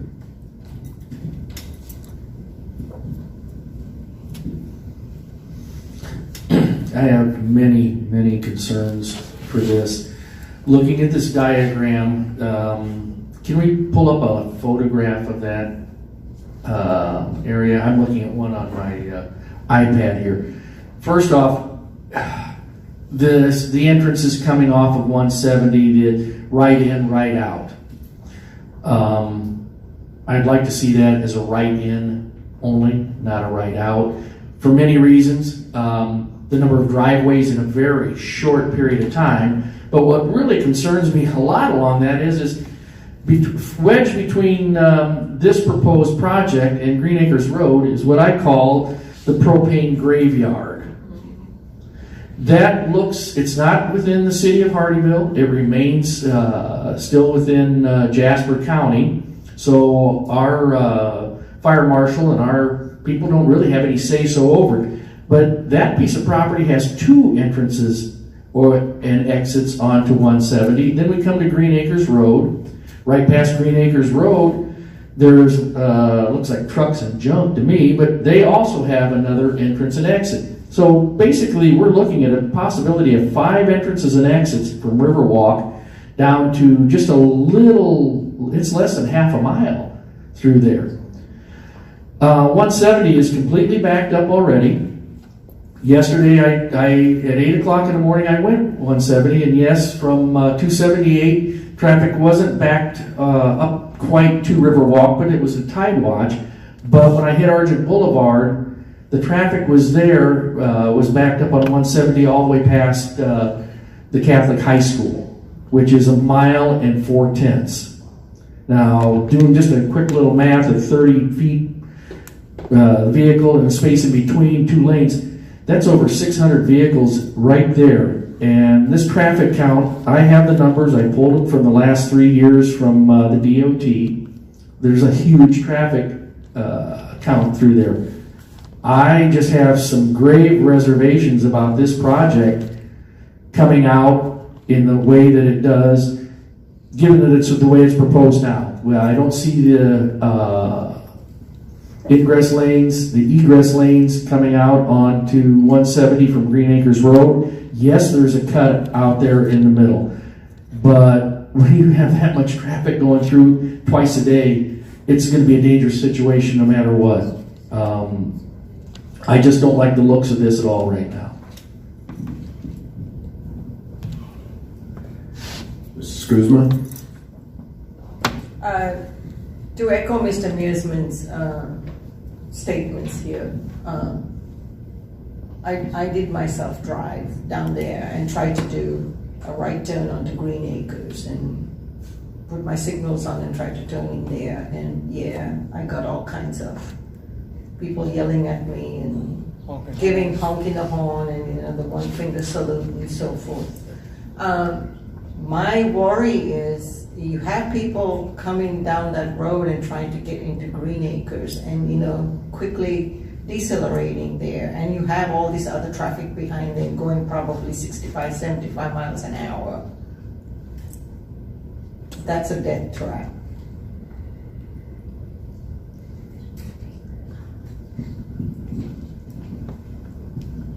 Thank y'all. Connor Blaney with Ward Edwards Engineering, part of the civil engineering team behind this project. Also have the developer with Hill Point and a traffic engineer who's been along the process for this project from the start. Thank y'all, everyone, for the public comments and some of the comments that you all have brought forth and the questions you all have brought forth. I know there's been a lot of questions brought forth so far, but I will at least just touch on the traffic. Brandon, is there any chance you could open the traffic memo as supplemental data that we emailed you prior to this meeting? A part of that was an exhibit that shows the proposed access points that maybe will give a little clarification on what's being proposed. I will say that this property currently is zoned by right for general commercial, which would have a larger footprint and could generate a lot more trips than what we're proposing. Part of the rezoning is for multi-family, which allows 16 units per acre, which would be over 380 units for this. We are capping that at 300 units.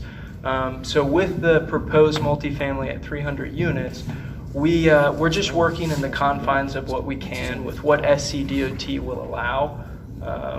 And if you keep going, there should be an exhibit, keep going, right here. So the proposed new access is 560 feet approximately north of the existing Green Acres Road.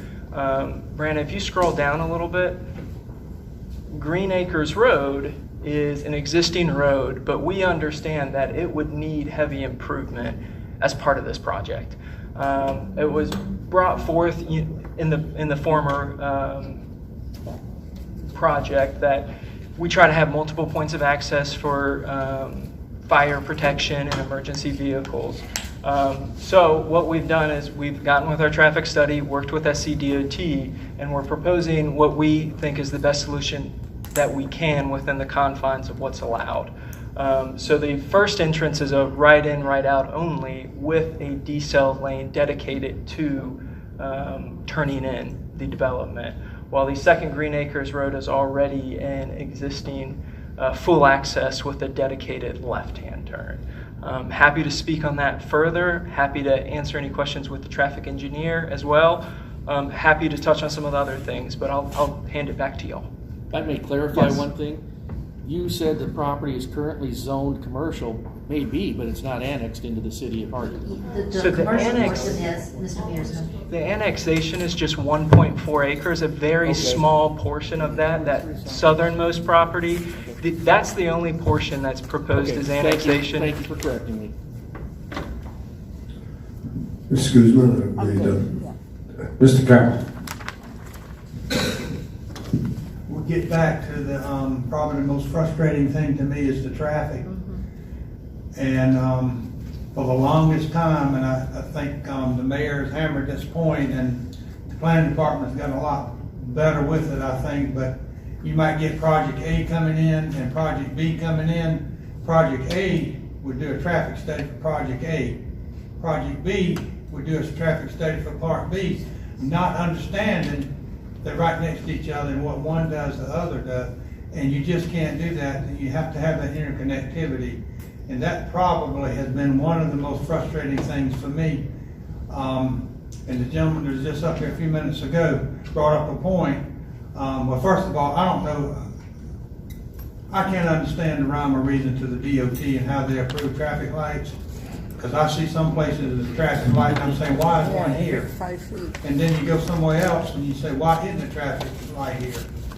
But traffic lights will help, but up to a point, and then after that, when there's so much volume coming on, what are you going to do to bleed some of that off? So I understand the frustration where you're coming from, and like I say, you got a lot of questions to answer on that, because traffic lights do help, but then what? Question to Mr. White, please. I would just piggyback on what Steve has said and John, and not take time to repeat everything, but I think their points were well taken and very important.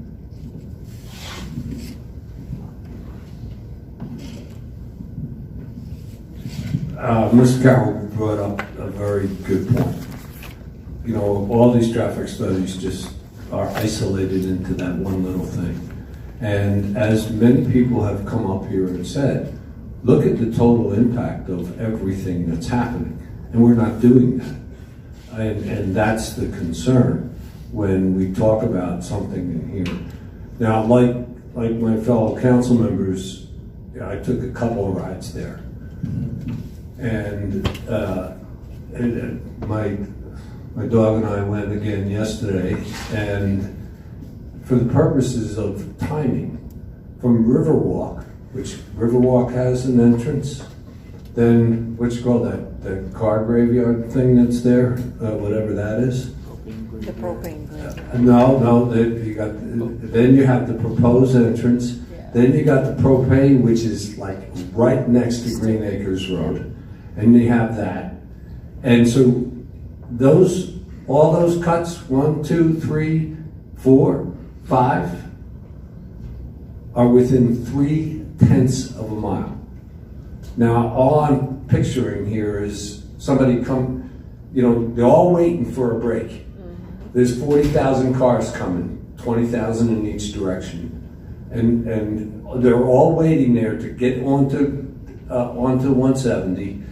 One little break, and all 4 of them take off at the same time. Okay, so the thing about the traffic counts, that's great. That tells you how many counts and how many seconds people have to wait.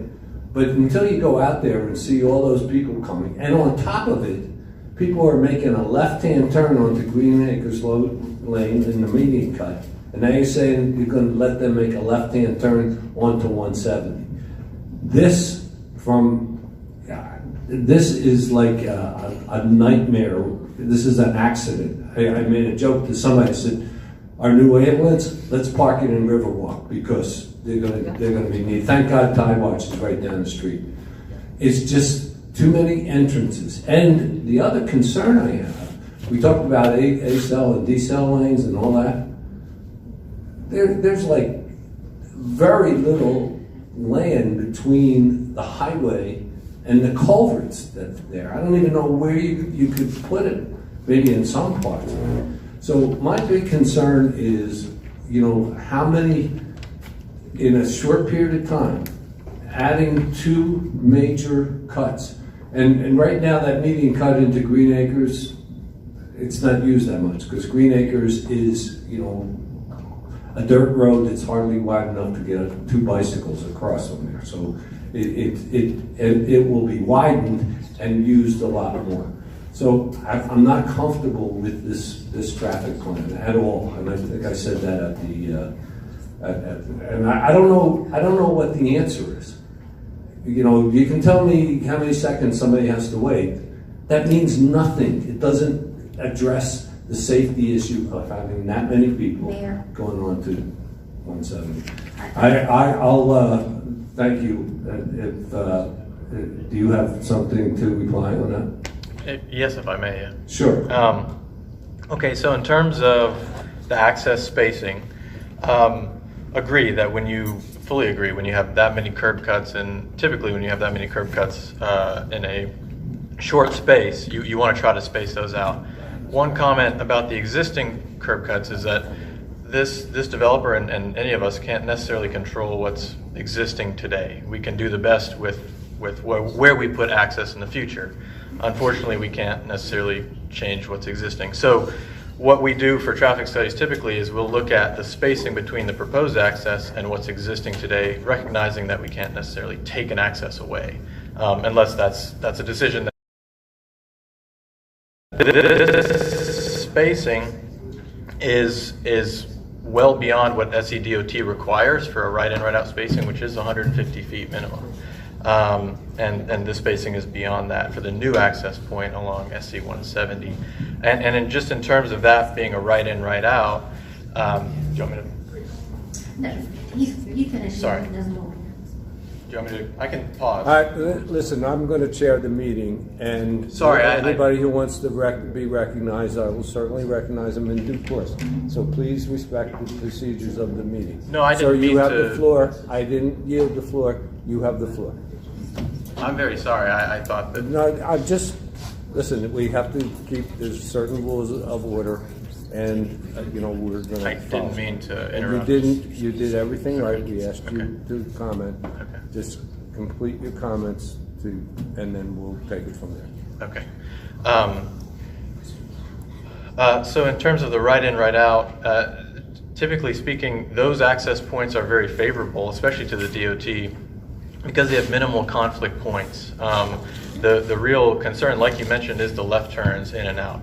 However, for a site like this, we do need to allow turns to get in some fashion, and so since there's an existing access via Green Acres with an existing deceleration lane for the left turns, that allows them to get out of the main travel way. And so that issue that you mentioned of someone coming up behind you at fast speed, that is an issue without a turn lane. But in this case, for all the major movements into the site, there would be a deceleration lane, which allows you to get out of the main high-speed travel way, slow down, and then make your turn, and anyone behind you can pass by safely. So that's all I'll say about that. I can answer any further questions later. Could you please address Mr. Mearsman's suggestion, which I think was a good one and would help this situation? If we understand from the last workshop that the fire marshal said, and you heard him before, 2 access points. It was suggested that we just make this an access just for safety. But I think Mr. Mearsman's suggestion might solve both things. Just make this a right-in only and let people who want to come out on Green Acres Road. Is that, John, both? Just turn in. So could you please address Mr. Mearsman's suggestion? It could be, from a traffic perspective, I think that the same amount of traffic would still have to exit right going southbound. So whether they're exiting at the main entrance on 170 at the right-in, right-out, or exiting at Green Acres, they'd still have the same number of conflicts with existing traffic. But it puts it further away. You don't have 2 exiting on that same short period. It's 1/10 of a mile, Steve. 1/10 of a mile from the proposed exit to Green Acres Road, and you got that propane thing right in the middle. So, Marcus Wiedauer with Hill Point. Good to see you all again, and appreciate y'all having us. And I have absolutely no issue with that. So I have no issue with that whatsoever. And as long as like he just said, I don't think, it doesn't change the number, but if it puts it in one place and that's what you like, I have absolutely no issue with that whatsoever. Okay. Thank you. I think that really, I don't know about, I'm just going to speak for myself, that puts a bit of a comfort zone. To me, it certainly helps. Yeah, it does. Ms. Brownie, you had something to add? Yeah, I was just going to go back to Mr. Carroll's comment, and I wanted to clarify some things. When we meet with these folks and we meet with DOT and we have our scope of work for a traffic TIA and a traffic memo, we absolutely look at all of the surrounding development, and anything that we know that's going on, we alert them and coordinate with other jurisdictions. So I do want you to know that we do look at that. Sometimes other developers won't give us all the information, but that is a requirement that is included in our process. I give you kudos for that. Thank you. I think, every one of us were concerned. We drive that, and it's a concern. And while I respect the degrees that you guys study stuff that I can't even pronounce. But on the other hand, when you get that little diploma, it doesn't give you infallibility. I've traveled just about every state in this country, and I can show you numerous mistakes that traffic designers did not do well. So, we all could use the input, and I think what people are saying, there's a tremendous amount of development going on here, and we have to try to manage it in a way, and traffic, of course, is a big concern. I have another one though. So we're okay with Mr. Mearsman's suggestion. And I'll open it up back to the council if they have any other things that will make them feel better. It came up at the workshop, and I still am not clear, and Mr. McClure brought it up from the Coastal League. I don't understand why we have to destroy wetlands. And if the wetlands are important, to mitigate them and put somewhere else, I don't understand why it's necessary on this particular development, because I'm very concerned, and this whole region has always been concerned about the addition of impervious surfaces and it flowing into east, which is not far away, into the Ocoee River. So could somebody please explain why that little bit of wetlands have to be filled in? So I will say it this way. So it's 0.35 acres. Obviously much lower than a margin that typically could be applied for in this process. What I would say to that is, because that is something that is an opportunity for any development that comes along here. If this were to be developed as commercial, we can almost. Is that me?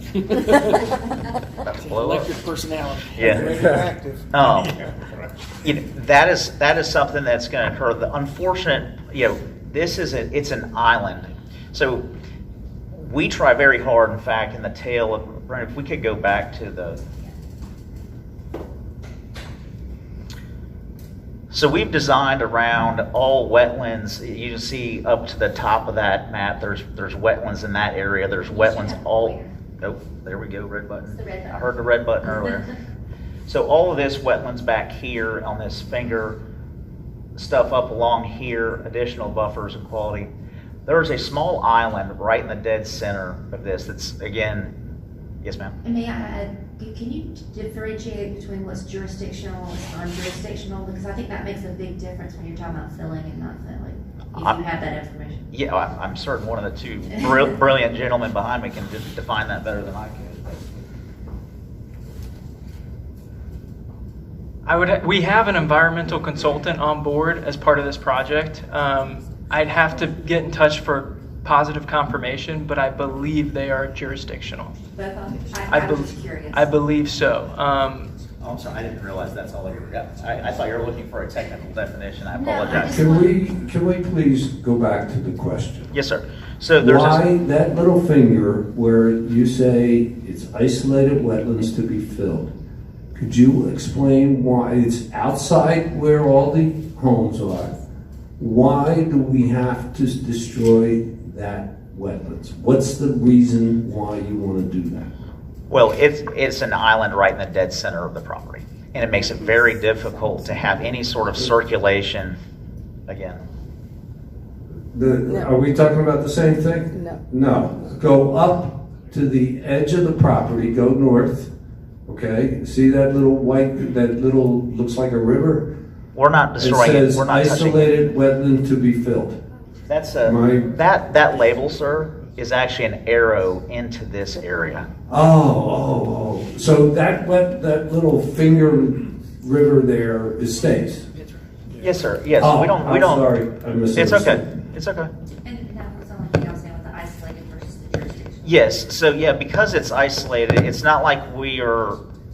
Again, we try to avoid it at all costs, but this is being in the dead center. It's somewhat unavoidable. We're not trying to encroach closer to the river or any of these other spaces, but it being an island in the dead center of it, it's a little low spot on our property that has some vegetation that are wetland.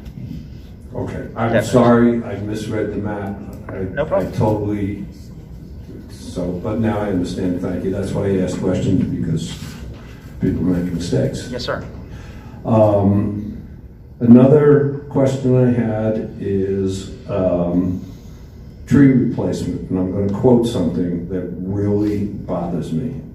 Preserved wetlands and buffers can be used to meet the requirement.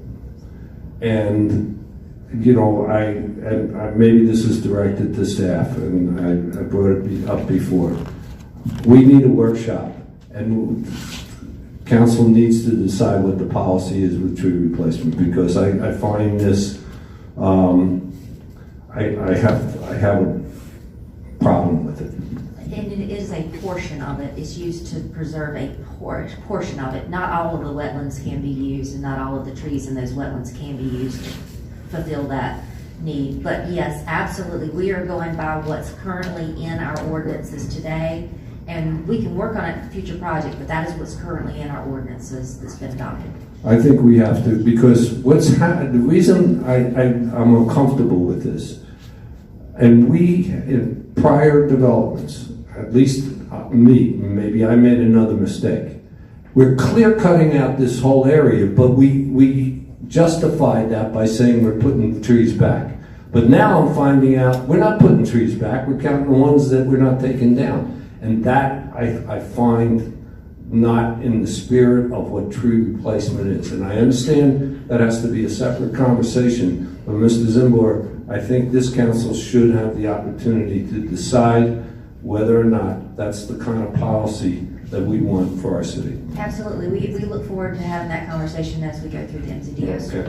I would do that sooner than later. We're meeting again in February with you guys. Okay, thank you. I mean, Okay, I think that's all my questions.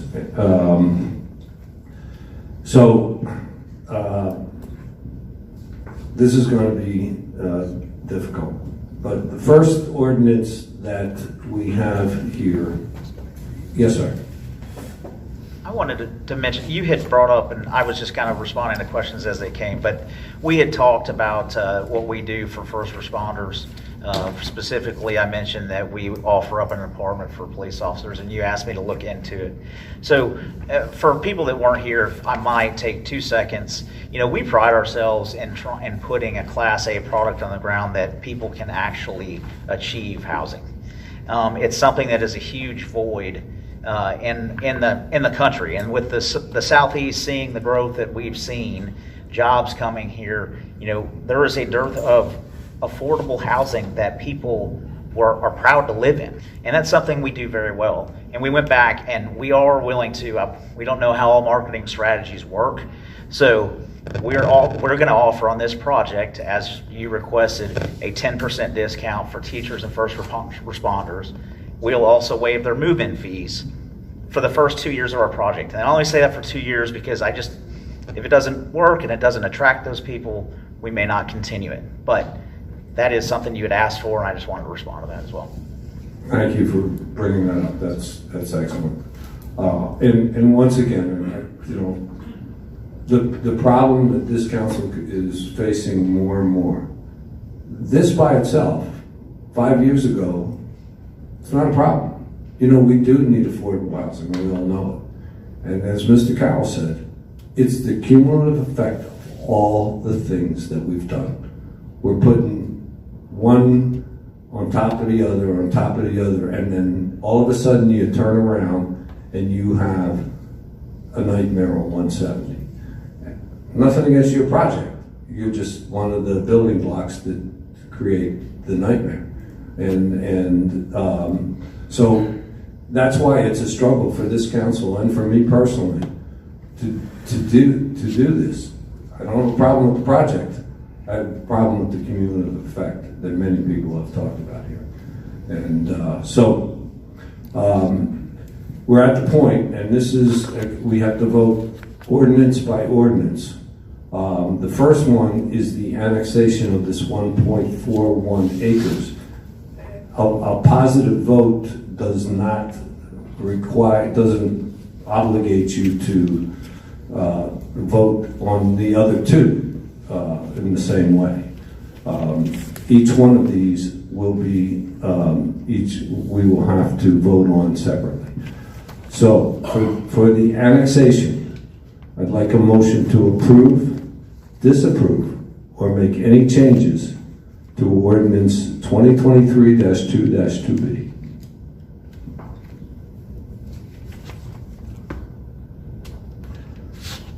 I will make a motion to approve the annexation of 1.41 acres. I'll second that motion. We have a motion, we have a second. Any further comments by council or the public? Seeing none, I'm going to call for a voice vote on this. All in favor, please say aye. Aye. Aye. All opposed? Okay.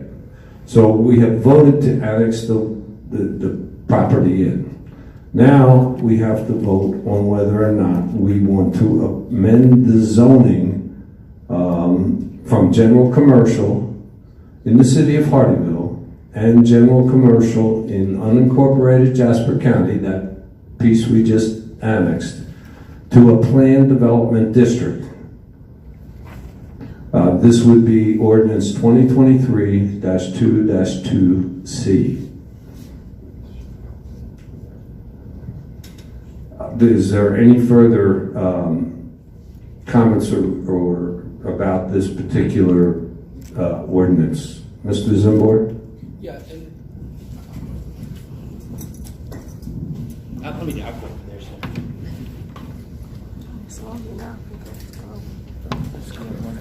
there. Just for the council's purpose, and Ms. Snowden can correct me if I'm wrong, and I think you know this, but I just want to make sure that the council's aware. So right now it's zoned general commercial. So they have a right, vested right, to put a commercial development on that property, and it wouldn't come back to the city council. So they can do a whatever type of general commercial within that zoning, which wouldn't come back for the council's review. They're asking for a down zoning, as we all know, because they're doing multifamily instead of the more intense general commercial. I just wanted to clarify that for the council. And we have to add zoning for that parcel from the council, from the county. Okay. But that's included in this ordinance, right? Yes, sir, it is. Okay. So it's included in this ordinance contingent of, if the annexation takes place in second reading, then it's included on this if this gets to second reading. At this time, is there any other comments? Are there any other comments from the public? Please come up, state your name and address for the public record. Janet Orange, 426 Heathwood Drive. So this is kind of piggybacking on what Jean said. I live by the Tide Watch exit. And when you do traffic studies, you need to do Fridays and Saturdays in the summer. It is the main road from up north to Hilton Head. And the traffic is unbelievable. I come out, and when I go to Riverwalk for something, I can barely make my right turn out because the cars coming towards me are going so fast. So I'm real concerned about all of these things. We have an accident every other week at where the post office is. So all of this traffic is a real problem, and we can't get a turn signal at Tide Watch to come in. And we've had accidents there. So that's just what I need you to think about. Because this has come up all day. We are going to have a workshop. There has been a corridor access study done in 2018. It was approved by the last committee in 2019. And we're going to have a workshop and explain to the public, everybody who's interested, the traffic fixes for 170 from 462 to 278 that have been approved. We just haven't found the $80 million for it yet, but that's being worked on as well. But that will be part of the separate traffic workshop. Anyone else? Okay, let's go to council questioning. I know we vetted everything on the first one, but Mr. White, do you have any other comments or questions? No, I favor the PTD, yeah, but I don't have any questions.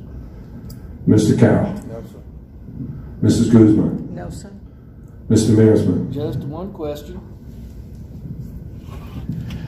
Fencing around your development from the other properties on Green Acres Road, will that be any, do you plan on doing that? As we get into the final design, we fence a lot of our properties, and we're happy to accommodate. Okay. The other thing the only thing is why don't you talk to the propane people and see if they want to sell their land? Yeah. Honestly, I say that jokingly, but it's an eyesore, and I think it's a dangerous situation. The fire chief has told me that is under the control of the propane council, and that's something that we as a city need to look into. There's a propane council? I heard of the Council on Aging, but okay. Wow. Okay. I think I asked all my questions. Let me make sure.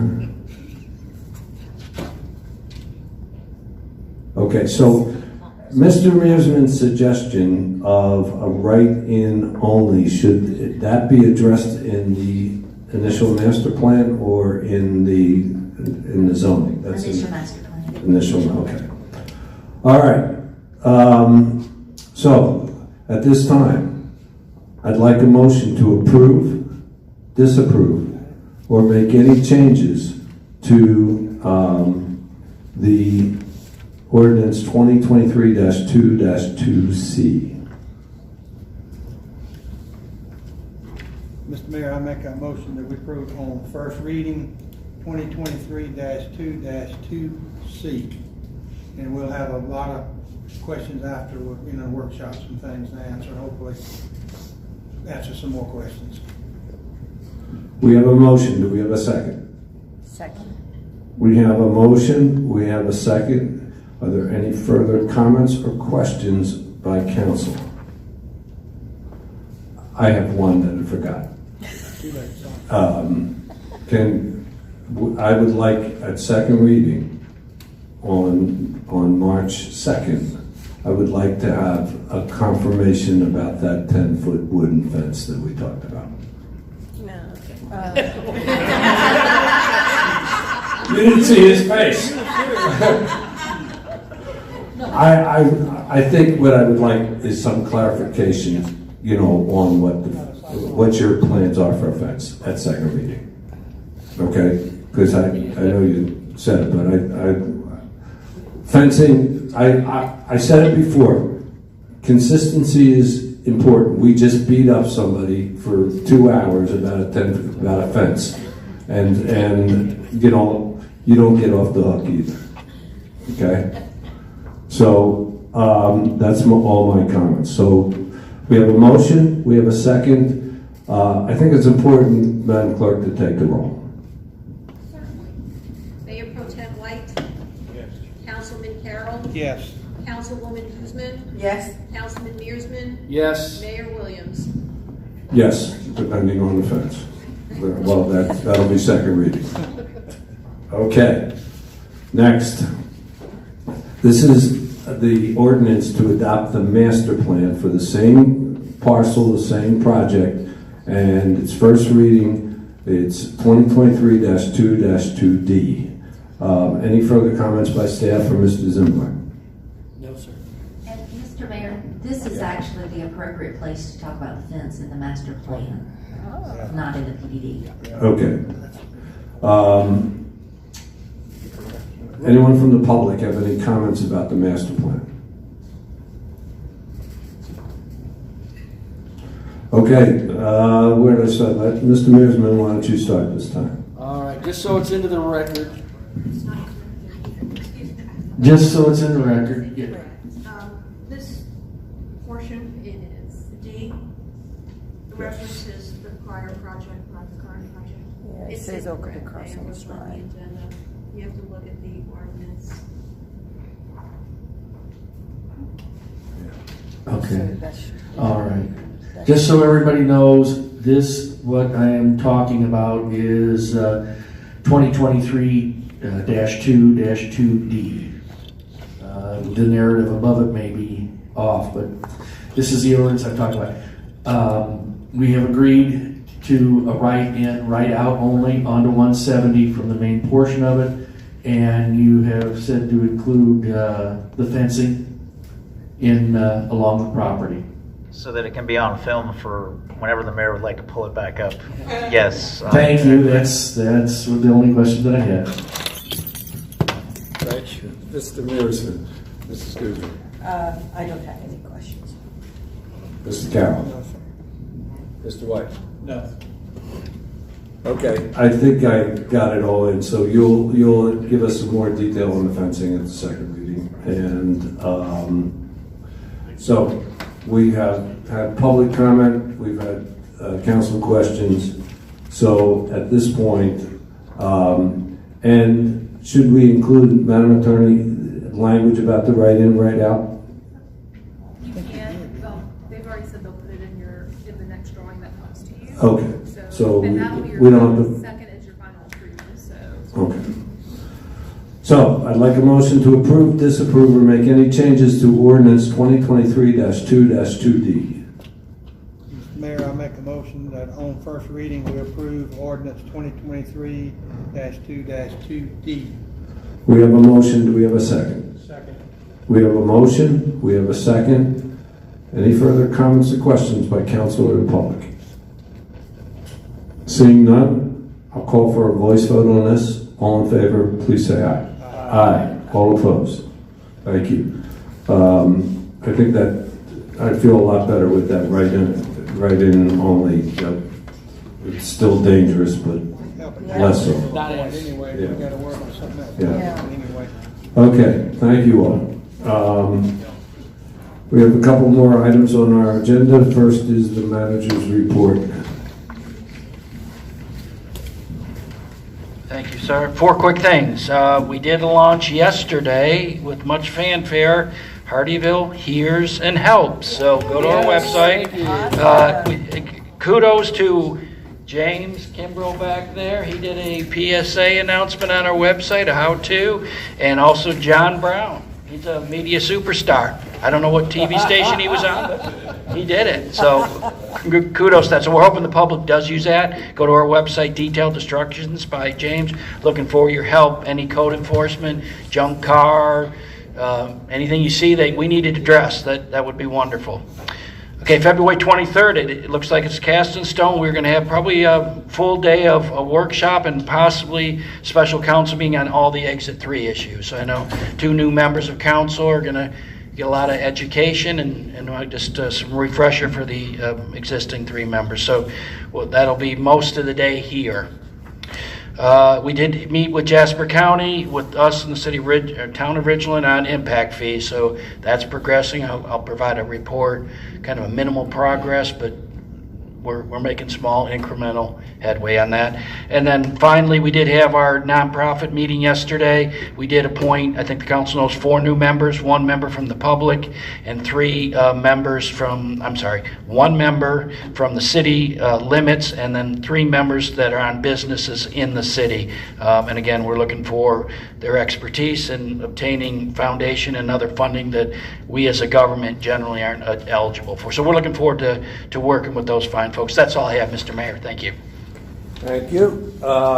We're going to, let's go alphabetical and start with Mr. Carroll.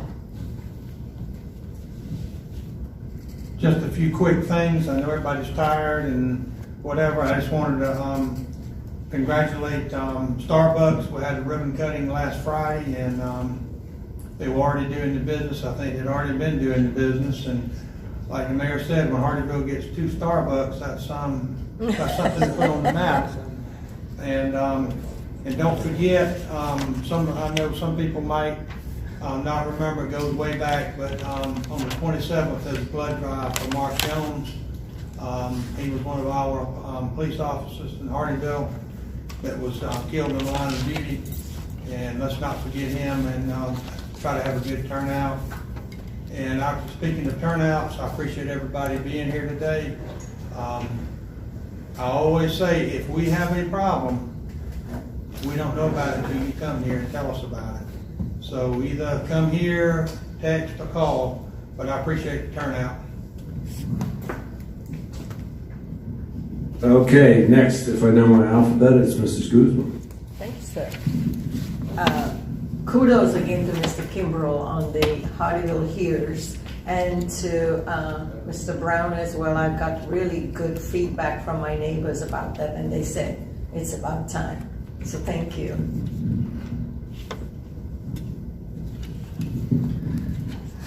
A long day today. We've accomplished a lot, and we've moved Hardeeville forward. But I really want to thank the staff all through the city. It's been a month that since I've been sworn in, and everybody has been really good about bringing me up to speed with everything.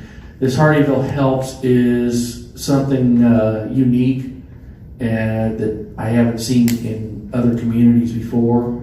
But I think this is going to lay out a groundwork. The citizens are going to, it'll take them a little while to get in tune with it and used to it, but I think it's going to be a real help down the road. It'll make us more efficient as we move on. Again, I'd like to thank the staff for everything that they do and the council.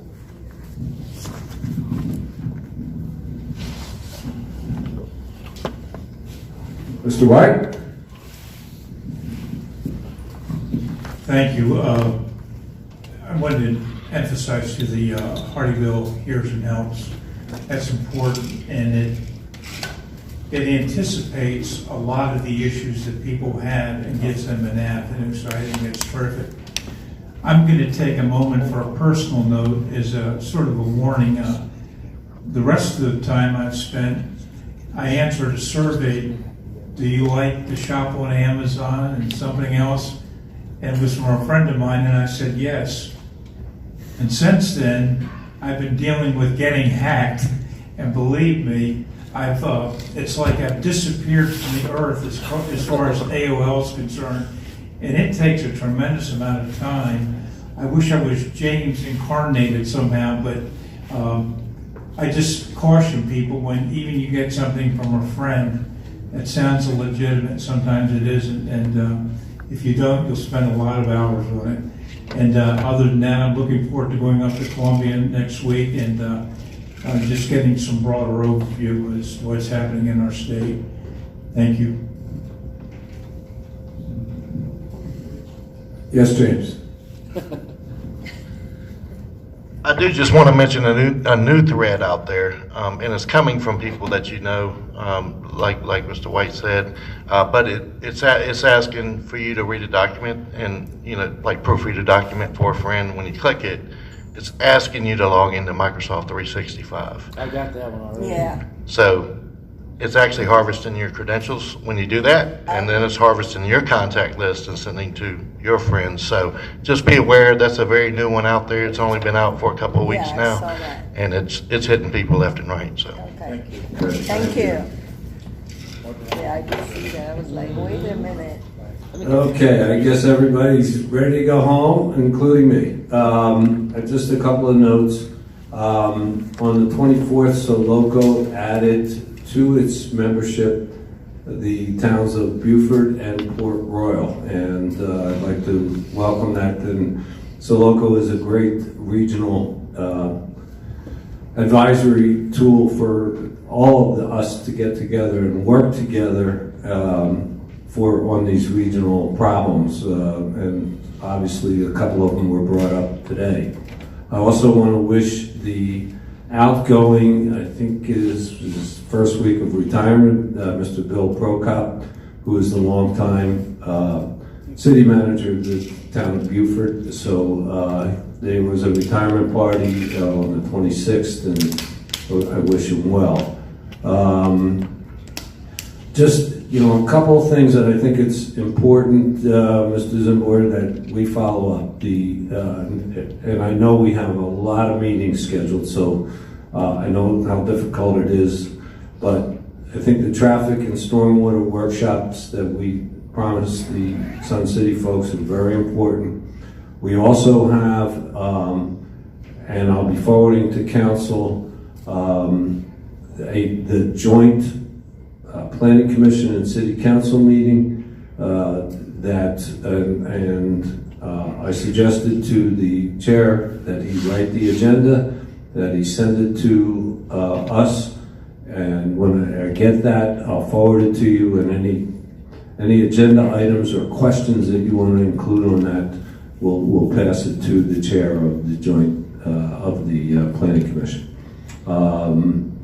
The Youth Council Baby Goods Drive is they're going to meet next Wednesday. I talked enough about having a workshop about the trees, but there's two other things that have come up in these that concern me. Number one, it's my understanding that the PDD of Oakady Crossing gave a density, and again, it's probably from 2008, of 40 per acre. What's typical, though, from what I understand, if I understand it correctly, is 16 per acre for multifamily. So I think we need, as a council, to decide how dense we want multifamily projects to be. That this should be a council decision and not, and I guess this would be addressed in the MZDO revisions? Yes, sir, and the MZDO is at 16 per acre across the board. That plan development, the council at the time chose the 40 acres. Okay, so we have to try to make sure that we don't allow those monstrous exceptions that put the current council into a box. Yes, sir. And the other thing, and it was mentioned earlier, and I know I mentioned this a couple of years ago, but I don't remember the time, so I couldn't go back to the videotape. I think we need to adopt a policy that anything that's going to come before it goes to the Planning Commission, that people within a certain distance, and I'm going to say whatever it is, 1,000 feet, 500 feet, be notified in writing that there's going to be a development that's going to immediately affect them. And I think we learned from what happened here, with these developments. People just didn't know, and they're right in the backyard. And some of these things may have been able to been avoided in delays if they're done up front. That has already been changed. The staff has recommended it to consultants, and it's not being drafted. Great, thank you. Thank you. Thank you very much. Thank you. Okay, on that note, I have nothing further to say, and I would entertain a motion to go have dinner. I make a motion that we adjourn. We have a motion, do we have a second? Second. We have a motion, we have a second. Any further comments or questions? All in favor, please say aye. Aye. Thank you, everyone. Good night. What's your comment about?